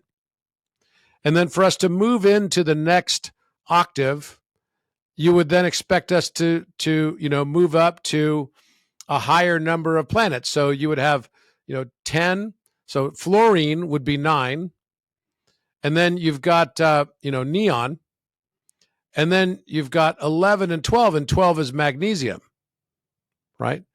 So when we start to think about this as our solar system maybe being like an element, does that mean that we're going to have new planets then discovered through becoming consciously aware of these new planets, exoplanets, right? Because all that's really happening is our sun is transitioning from the carbon family of experience into the silicon family of experience. So therefore, does that mean that, carbon is just the lower octave of silicon, both being at the peak of the wave, one having, 6 electrons, 6 protons, 6 neutrons, the other having 14, right? 14, 14, and 14. It's a stable element. So, and where is this converging, this crystal structure, this quartz crystal? Because, silicon dioxide is quartz. Mm-hmm. So are we moving towards some sort of combination between where the upper octave of carbon is crystal and the upper octave of water is converging also into crystal? And I'd love to hear your thoughts on this. There's a lot to unpack. We started in pyramids and ended up in... There's a lot. But I mean, first of all, this idea of a crystal glyph on the walls of the pyramid made with thought, does that sound incredibly crazy to you? No, not at all. I mean, but that's people are still getting their head around imagery and ice. So for me, I've already kind of thought into these things. So within crystal, there are always little tubelets of water.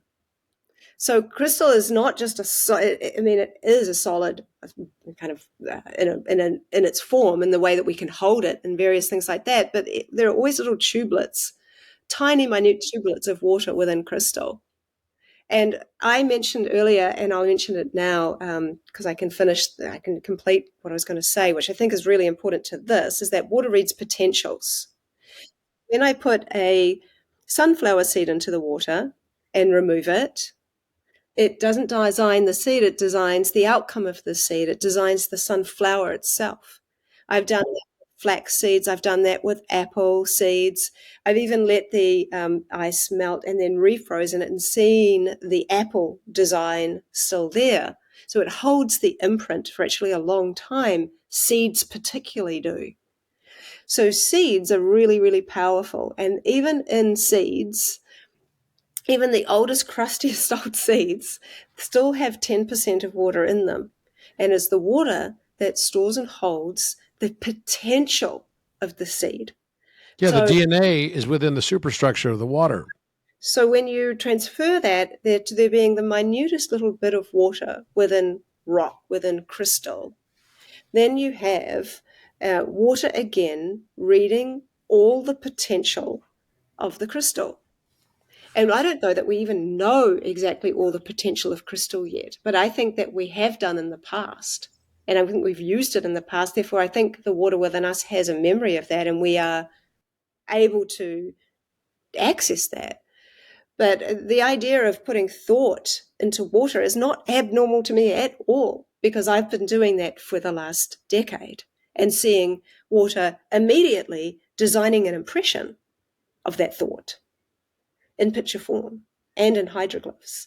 And so when I'm thinking about how these things could have been made, and you're thinking about someone thinking these things into being, well, as soon as you hit quartz and water together, there you have something very special. If you ever look into the work of Marcel Vogel, you'll see that, the Vogel cuts quartz crystal. He was able to understand that he put the crystal into the water and it makes the water coherent. It creates that fourth phase. He called it something different, but this is not new. So when you're starting to work with water that's already encapsulated with crystal, it's very coherent. And so perhaps it's not just reading the potential of the crystal, but it can read the potential of thought and then somehow design from there. And I don't think there is any limitation when it comes to the substance that we call water. I actually think we don't really even know anything much about it at all. What we know is a drop in a giant ocean. But where there's sound, where there's light, so light could well have been involved. Light, we've also talked about there being light from consciousness, but I want to add this, which might add a little piece.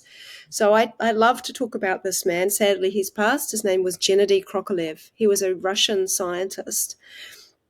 And he had heard through a magazine called See the Other Way Around that there was the potential that the retina of the eye was able to project a kind of hologram that can be captured on camera. So there was more to it, which he read about. So he was working with psychiatric patients. He was a psychiatrist and a scientist. And for 20 years, he worked with people that were having hallucinations. And although it's extremely hard to find very much about Gennady Krokalev because he had a very sad ending to his life, he rang his brother 3 hours before his death saying, I've just made the most amazing discovery that will change the world. And then he was found hanging when his brother arrived 3 hours later, which was very suspicious. And then a lot of his work was just, taken away, and you can't find it. It's very hard to find. So luckily I have a friend who is Russian that helped me find some work about him. And so he made this thing, this contraption using kind of these scuba diving goggles. And he took the lenses out of the goggles and he used a zenith camera, which has this kind of box thing that then attaches to the goggles. So when he looks through the camera, he's looking at the eyes. And he did this with his patients that wanted to do it, who were open to doing it. I've actually seen a small video, which is now not on the internet, of him actually doing it. And he has somebody saying, now, can you tell us what you're seeing?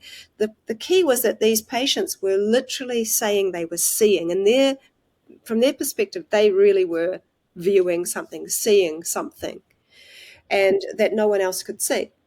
So when they said, yes, I'm seeing a face, for example, they would take a photo. And then after a while, they would develop the photos. And of the 200 patients that he saw, 117 of them were able to confirm that the images, the black and white photos that showed up with these images in the photos were in fact what they were seeing. And this was repeated by more Russian scientists within the last 20 years. But rather than use psychiatric patients, they used a woman who could remote view. And the scientists stood behind the wall holding up numbers and shapes. And then they did the whole same setup with the scuba diving goggles with no lens and the same camera, everything the same. And when she tuned into what they were holding up, she'd tell them, okay, yep, I've got it. And they'd take the photo. And they were able to prove that this phenomena is possible. And they even they put together a documentary called something like Thought is Material, It's Proven. It's in Russian, but there are some English subtitles. And there were two schools of thought, one more popular than the other, about how this is happening. The first was that there is a secondary realm of consciousness of which we can't see as people, but perhaps some animals can see. And that these creatures are there, but we don't see them. That was the most unpopular, although Gennady leaned towards that. The other one is that the brain sends information to the retina of the eye, which is mostly that fourth phase water, and that information is translated into picture form and then projected out of the eyes like a hologram, and that is what is being captured. The key for that was to have a focused thought in the mind's eye, or else it wouldn't work. With my work, it's more about having a relationship. It's being in a relationship-based water Has to world. include the emotion. The emotion is essential, and it is relational For example, with working with water, when you first start, a lot of people think I need to have, well, like, a perfect, beautiful setup and incense going and candles going in this lovely environment for it to do anything. But if water knows me, then water knows that I've got lots of stuff going on and that I'm doing water's work. And so then I'm in what it would be more the family life relationship with water, where, your children, how your children see you, especially when they're little, you're there Yeah. every. They're like, they don't Mm-hmm. care if you've got your makeup on or your breath smells like a goat, like, anything. They don't care. They just look at you and they think that you're amazing.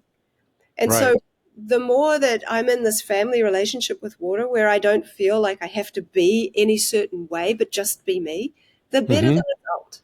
The more natural I am, the more natural water works with me.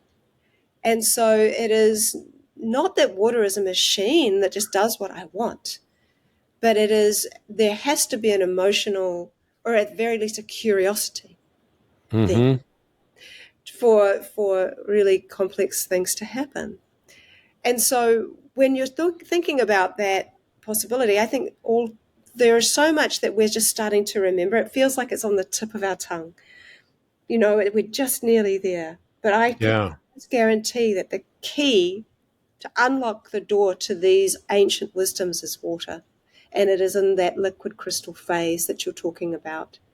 Because that's why I think I'm getting such incredible results. And I would add that in that liquid crystal state where the water's only about 5 minutes frozen, when you tip the liquid away and you're left with this unique state of water, Yep. you can use words. For example, rest might be your word. And you put the dish of water on top of it for 30 seconds, remove, and then it might design something specific. You can photograph it, you can look at it, you can maybe look at the hydroglyphs or whatever it is, but you can also eat it. And this is what my children taught me. Okay, so this is really important because this is the children bringing in a new wave of understanding of things we can do with liquid crystal. So years ago, my children have grown up with me doing this. I was holding my dish up and taking a photo, and my daughter Shanti, she said, "Oh, Mummy, can I have that?" So I gave her the dish because I thought she wanted to look at it. But rather than just look at it, she started to eat the ice. And I said, "Oh, what are you doing?" And she said, "It's good for me, Mummy." And I'm like, "Oh, really?" And then her brother, Rama, a few weeks later, independent of Shanti, did the same thing.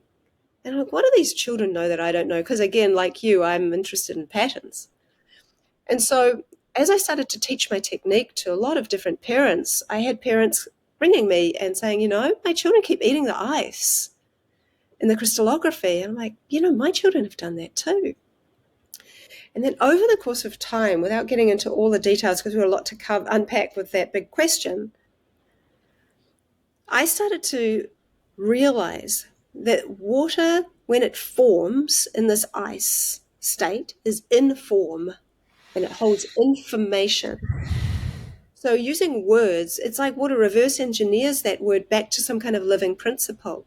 So if you are having trouble sleeping and you write the word rest and then you eat the ice, what we've started to see is that after about a week to 10 days of eating the ice once or twice a day, whatever design it forms, it appears to be giving a therapeutic result for people. And this is very, very new. It's in its infancy. There haven't been any, trials or anything like that. But the children have taught us this. And I think we need to listen to what they have to say. And I myself have done the same thing. And I would suggest that we can be very logical with our minds. And we think, okay, I have a headache, so I'm going to write something, anti-headache or something like that. But actually we have this incredible intelligence within us. The word will well up out of the well of knowledge within us. And it might not make any sense, but it's the right word. So when I had a headache, the word that came up for me was purple, was a color. So I'm like, okay, I'll write the word purple. And I got the crystallography and I just ate it, and my headache was gone in 5 minutes, and it was really amazing. Like I wasn't sure how it would work on me, but I've even done ones where I've um, shared this with a number of people, and it really seems to work. There's on my Instagram, there's an interview with a lady who had quite a serious injury, and she used this method to heal. It was like a vaccine injury, and 9 months later, she had a completely clean bill of health, and she Wow. couldn't even walk at that point. She was doing integrative stuff and doing the internal work, which amplifies this. But every day, no matter what the ice looked like, she would eat it, and became a meditation for her. There is there is healing in this stage, and even in the melt. It's the freezing stage, but before liquid and solid, and the melting stage. And so that melting stage, that people are talking about the ice caps melting. The melting stage is the liquid crystal stage. The information is coming out, and water doesn't want to flood the world again, not in the same way it's done potentially before, but it wants to flood the hearts of all of us. And it's not doing any of this just to be small. It's doing this to be a flood that I think will help change the world. It feels like it's related to the rise of the feminine. The water is the feminine. Well, you know what I like? And I appreciate that. But when you look back at the two hydrogens and the oxygen, they are both the feminine and the masculine Yeah. imbalance. Hmm. And I really love that, because we can go always one way or another way, but if we actually bring things into balance, we get a harmony. And I really like harmony. And I see that water always comes back to its level in its liquid form. What it does in its gaseous form and various other things, there's a lot of other things it could do. But at least with the water, we see it right now raining out of the sky here. We have tidal waves, we have movement, we have everything. But if you give water a chance, it comes into a settled space. And when it is still, we can see ourselves reflected in it. And I think, Yeah. I mean, what I thought, I also had an image of Narcissus, right? And looking into the still water at his reflection. And when I start thinking about the analogy and the metaphor of water being our emotional state, and what we're perceiving outside of us is a reflection of what's inside of us. And then all sickness is probably therefore related to, in some way, shape, or form, to our emotional state as well. And then is there a way that then the water that is outside of us, it's like as you were talking about the tears shooting down your face and then coming back into your mouth. And, eating ice. I've eaten ice my whole life. My dentist hated it, but I've never had a problem with my enamel chipping. And everyone's like, you're going to chip your enamel. I never have. But I've always felt the need to eat the ice for some reason. well, so do children. And there's something there. And that this unique state, it's not like a solid block of ice. It's very thin, and it melts quite quickly. So it's a really quite a fun kind of thing to do. But when you start to see these interesting benefits, it's quite different, because water within its liquid state is in what many scientists would call molecular chaos. It's the bonds are breaking apart and coming back together again. Something in the region of like every trillionth of a second. But if you talk to a quantum physicist, they would say there's a big difference between molecular chaos and molecular excitement. So if you're excited about something, there's something there you are excited about. And then that kind of comes into this transference of thought and emotion, spoken word and light, and transferring to the water, perhaps through electrical charge, is one possible way, but then perhaps it doesn't need that. There's many, many things I don't know. And amongst all of the things I know there is a constant truth in water. Hmm. And so That definitely resonates. you talked about lots of other things, Hmm. and about the elements, and so again, I think, well, what order are they in? What pattern do those form? These elements that you're talking about in the sky. These what pattern do they form? Mm-hmm. If things are starting to shift into more of a crystal stage or a liquid crystal stage. Liquid crystal is very different than crystal. Crystal, when you have a solid, you have a bit of a limitation because you have, like our body, we have some limitations within the body so far as our physicality goes. But when you have a liquid crystal, which is the stages in between, it's more plasmatic, but it can look like it's in form, like the work that I'm doing. Water is able to store information in its liquid stage far, far greater than it does in its crystal stage. So liquid crystal, according to Dr. Jerry Pollack, is where the water molecules are in a more of the same order, look very similar to a crystal, Mm-hmm. but they can expand and move and they can absorb so much more information because they're not limited to anything static. They're actually in motion. So, And have then you done tests also with solid ice to see if thought transference can occur when it's in the solid stage? it has. That was my first ever one where the thought was, I think it was not my hands going in the water to picking out the fluff. I think it was my thought. I wonder if my hand will have any impact on the water's memory. For 1 year, I used to freeze water solid and I got imagery. But it is, I look at it now, and especially when you see, I have a video which shows someone took it with a video in the freezer. So it basically shows the whole freezing process. And at the stage I would normally take it out, it's very clear, is because it's pushed the solates out. So it's a very clear patterning.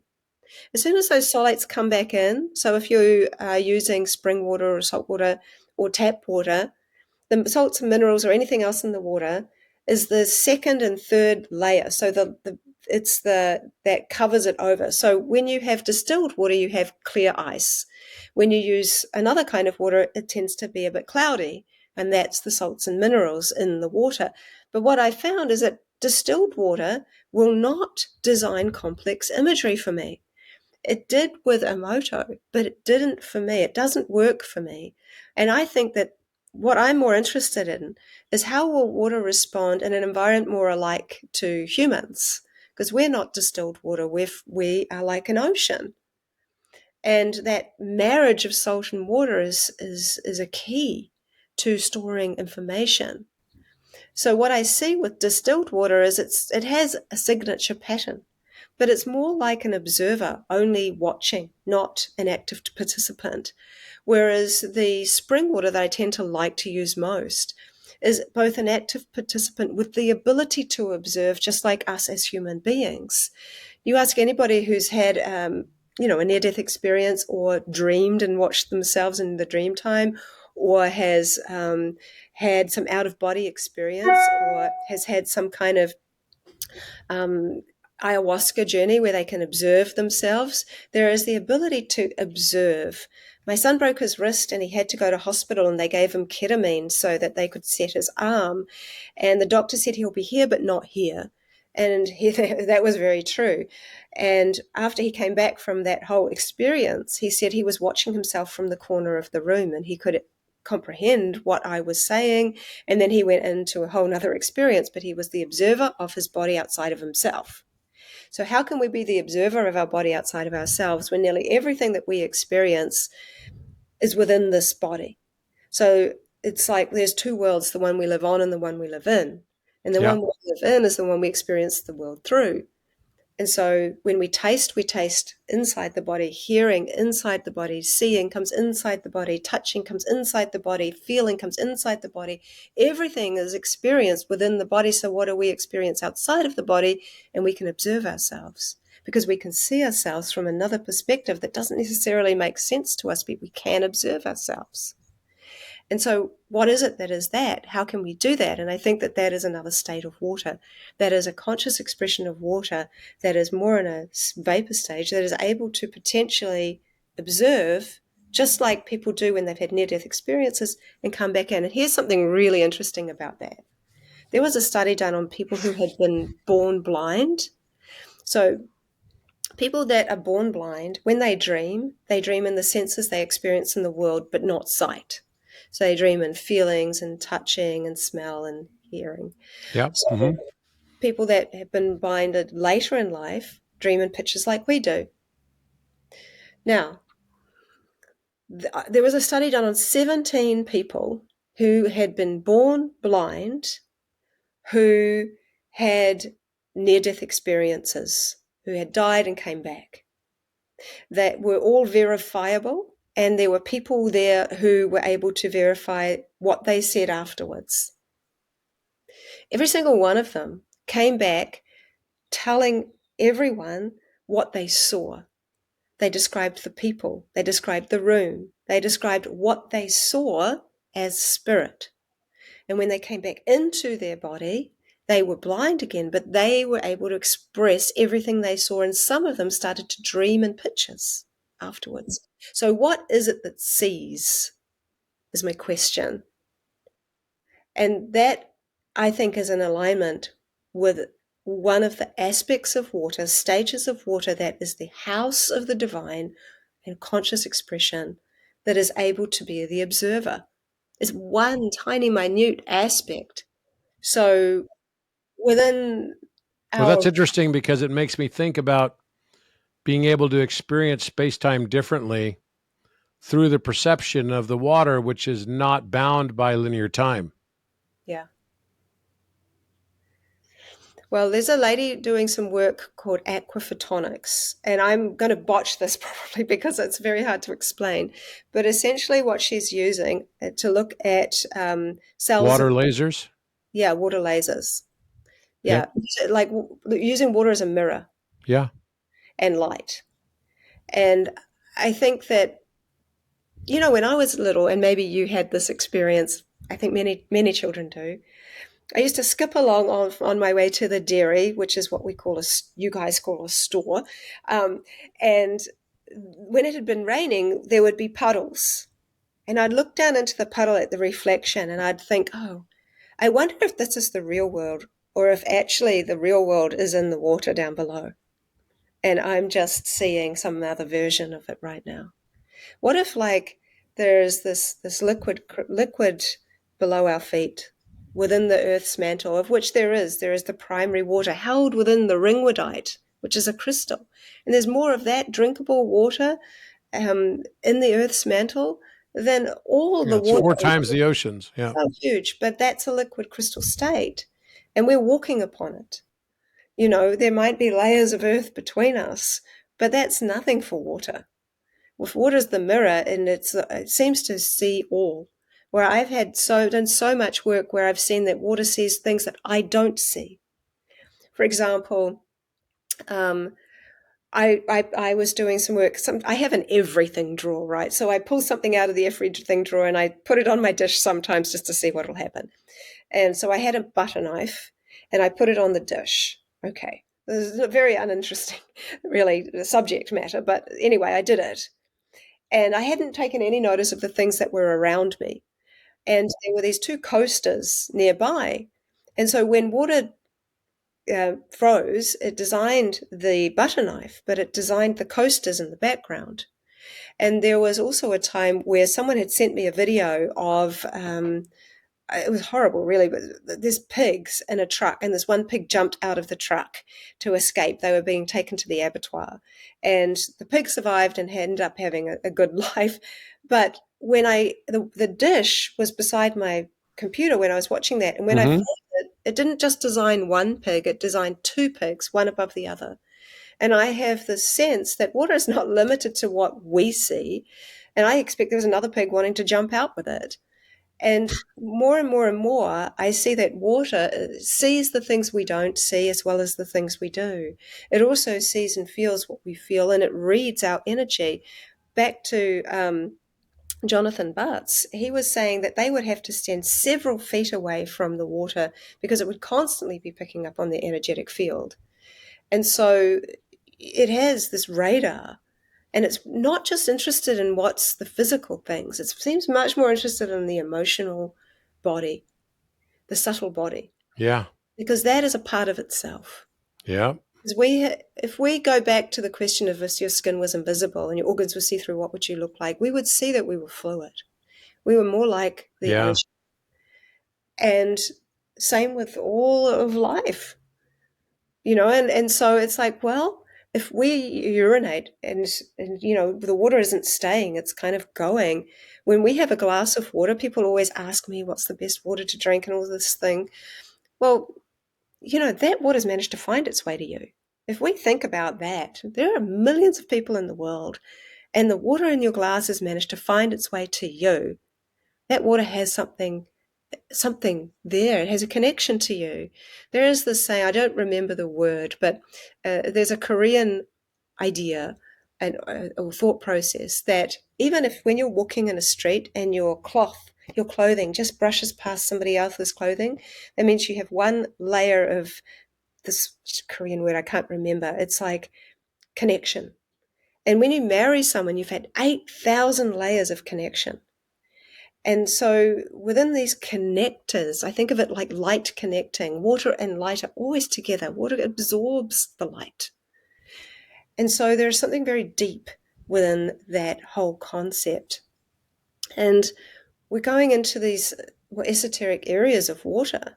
But I think that if water is the mirror of our greatest potential, water is always ready to step into that.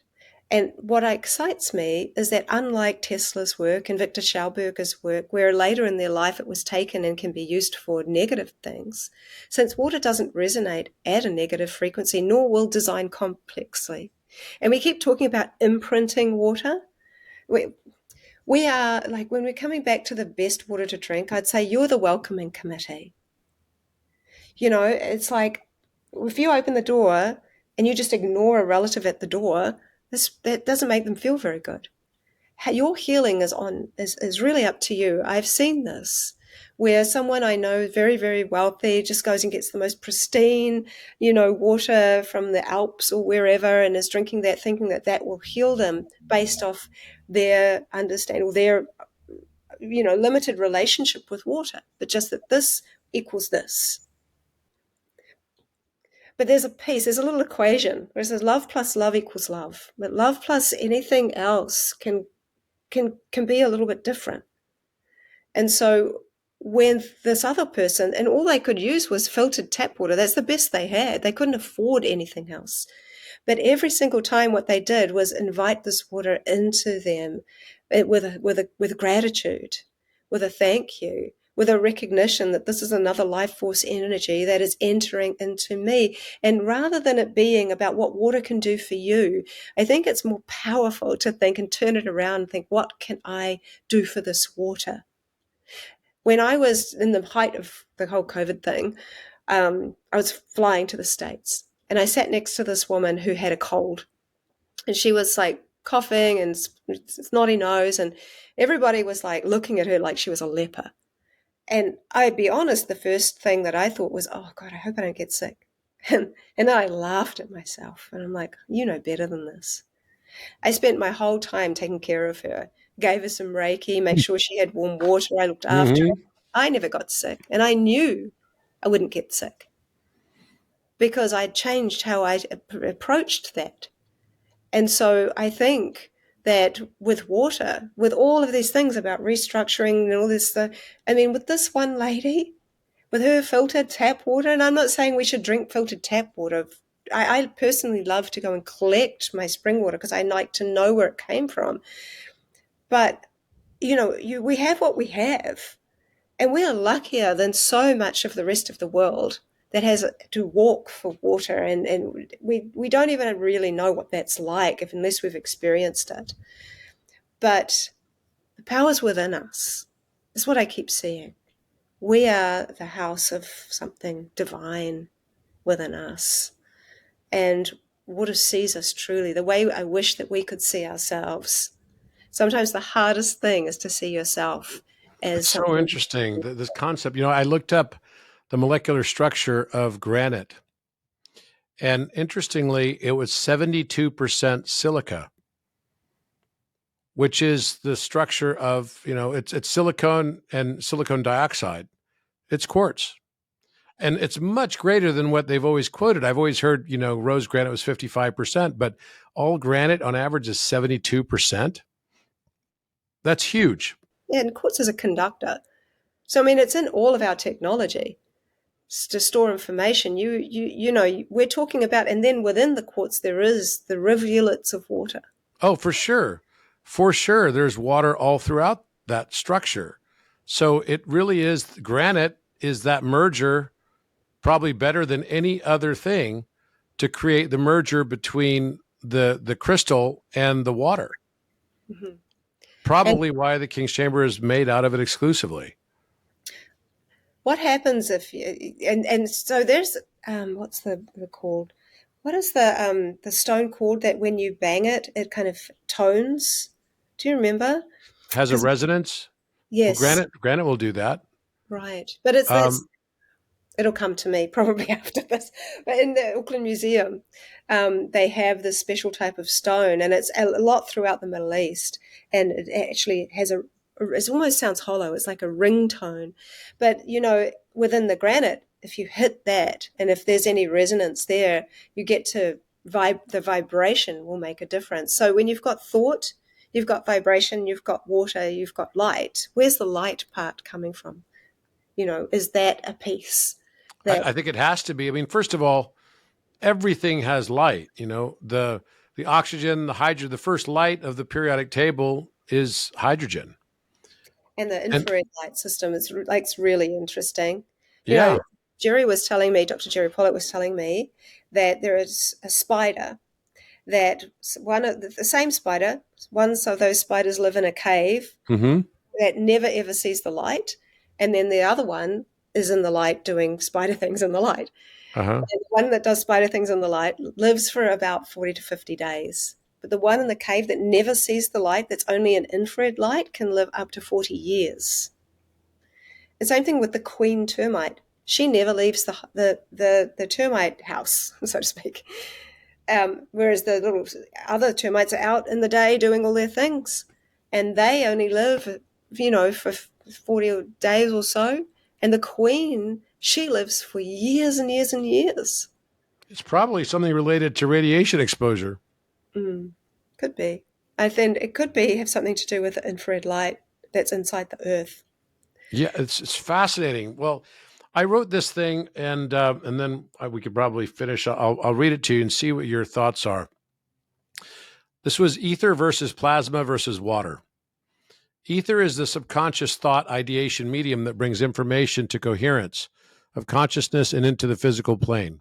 It provides a geometric structure for electromagnetism and gravitation and allows thoughts to separate and transfer from latent potentiation and into radiation and gravitation, transverse and scalar wave perturbations.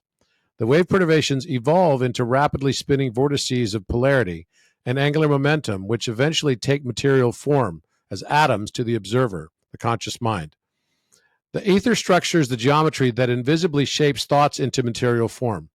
The first element is hydrogen, but in this context, there's only one element that begins its journey and ends it where it began, evolving through a cycle of periodicity, increasing its complexity, and eventually returning to its original simplicity through death, stillness, and followed again by regeneration.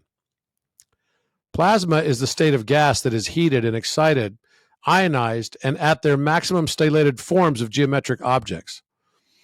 It strips elements down to non-coherent state dissociating electrons from protons, making them malleable with electromagnetic caging.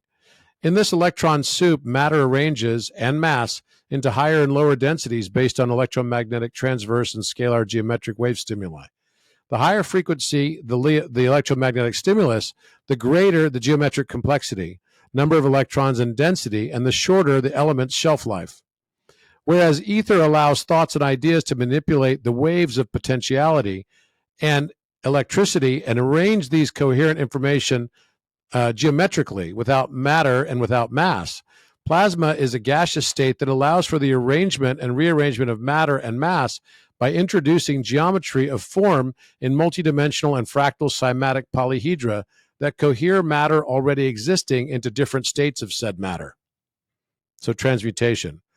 Water is a life-enabling liquid that arranges biological life force through its crystalline geometric structure, allowing existing matter within the carbon family of elements to arrange into DNA and sustain life from combinations of fourfold combinatorial permutations of hydrogen, carbon, nitrogen, oxygen, and sulfur, and their unique hexapentacus structure, forming nucleotide pairs, codons, amino acids that facilitate gene expression. The crystalline structure of water allows idea and thought that has materialized into the physical plane to take elements and arrange them into complex organic molecules that allow for cellular mitosis, photosynthesis, light-sustaining mechanisms, including electrophysiology, through processes such as the sodium-potassium pump and ADP, and cellular death and apoptosis. In essence, the ether is the basis of the subconscious unconscious mind, which materializes the form of matter through vortices of scalar and transverse waves. Like spinning tornadoes, matter is light suspended, caught between the centripetal force of gravity and the centrifugal force of radiation. The scalar waves of compression carry its mass and weight in the form of phonons that accompany photons of light from this suspension. I think I need to add something in here about the emotion and how emotion is directly tied to the water and its manifestation in and around us. Or even about the E and motion. There's something special in the motion aspect. Yes.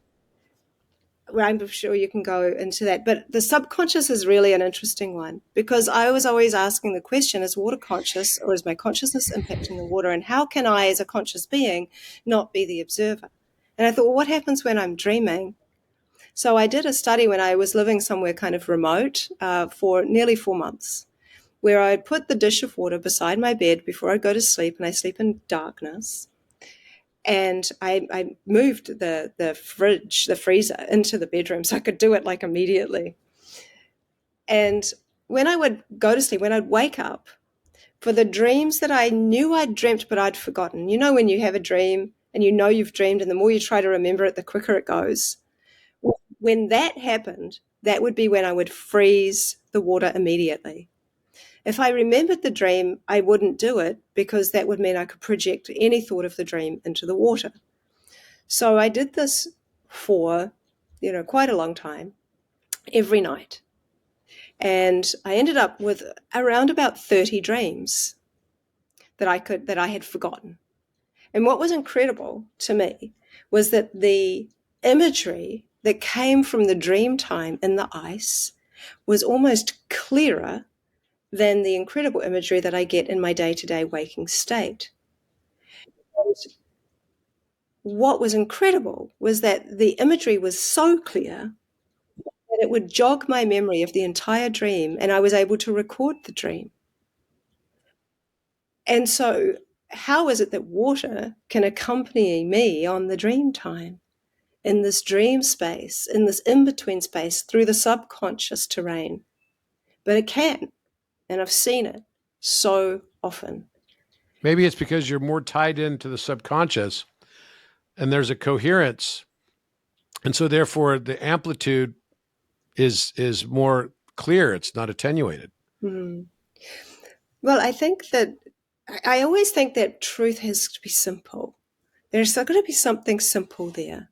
And from what I keep seeing, and even from the things that you've talked to just now, also about the ether,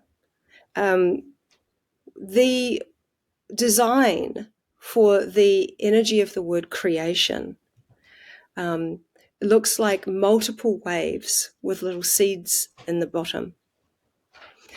When this man put scalar waves through water and froze it using my freezing method, he got the creation glyph. So this is really interesting, because the glyph for water is exactly the same as the creation glyph, but it doesn't have the little seeds. It's waves only, whereas the creation hydroglyph has seeds with it. There's 3 little seeds. And there's something very special in that. So, I feel like I'm constantly being shown little windows where I get to go through and have a look around at this other environment and go, okay, well, I can see what water's trying to show me here, but it shows me it in pictures. Like you see numbers, I see pictures. And for me, I feel very, very sure that I'm not working with what we think water is. Yeah. I'm working with what water is trying to show us. Yes.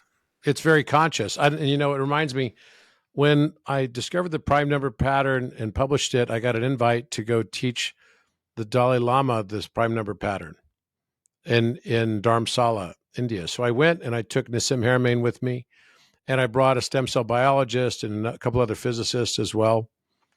And Dalai Lama turned to, during the course of the conversation, he said, "Do you believe that water is conscious?" And we all said, yes. Actually, it was a stem cell scientist who answered the question. He's a pretty well-known stem cell scientist in Southern California. His name is Hans Kierstead. And he said, yes, we believe that because it has memory. But for something to have memory implies an observation capability. And, then the Dalai Lama turned to me and he said, "I think you will prove the existence of God through mathematics." Which was like one of those moments where all like, wow, okay, mic drop moment. But it was fascinating for us that to contemplate the notion that, first of all, thoughts are not local to our brains, and that consciousness is therefore probably not local to the water, but it's somehow interacting with the water. Yeah. I'm going to read something real quick. This is from Rudolf Steiner. He says, the human being thinks that he creates intelligence, whereas he only draws intelligence from the universal sea of intelligence. Yeah. Yep. Absolutely. Exactly how I feel. Well, listen, I am so grateful that you took so much time with me and you were so vulnerable on, the topics that shows a great deal of strength. And thank you for all your research you're doing. It's amazing stuff. And I think that we are barely scratching the surface. And I think the reason why the age of Aquarius or the Aquarion is, associated with the water bearer is because I think our entire knowledge of what water is going to be dramatically shifting. I agree. And I'm very excited to be part of that. Yeah. You definitely are. You're definitely a thought leader in that whole field. Thank you so much. And where can people find you? My website's very unoriginal. It's just my name, VedaAustin.com. And Instagram is VedaAustin_water. Excellent. Well, thank you so much. Please keep up the water research and do keep us informed. And I look forward to spending some more time with you when you're in California next or something. I'd love to have dinner or something. We can talk more about water and consciousness because I know we barely scratched the surface on where this conversation could definitely go. Oh, yeah, I'm so fascinated by the number of phase transitions of water and how we could measure the geometry and the dihedral angles of it.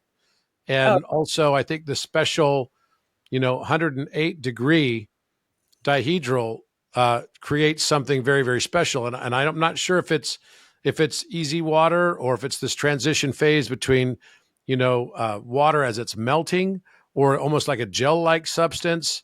But I'm just fascinated by the whole topic. And I think there's so much more to it to be understood. Well, I would also, in the silica aspect, I would look into Marcel Vogel's work. Okay. Very, very powerful stuff. But I'm excited. In 2 months, I'll have my book out. That's exciting. And the name of it is The Living Language of Water. Excellent. I love it. Thank you so much, Veda. Such a pleasure.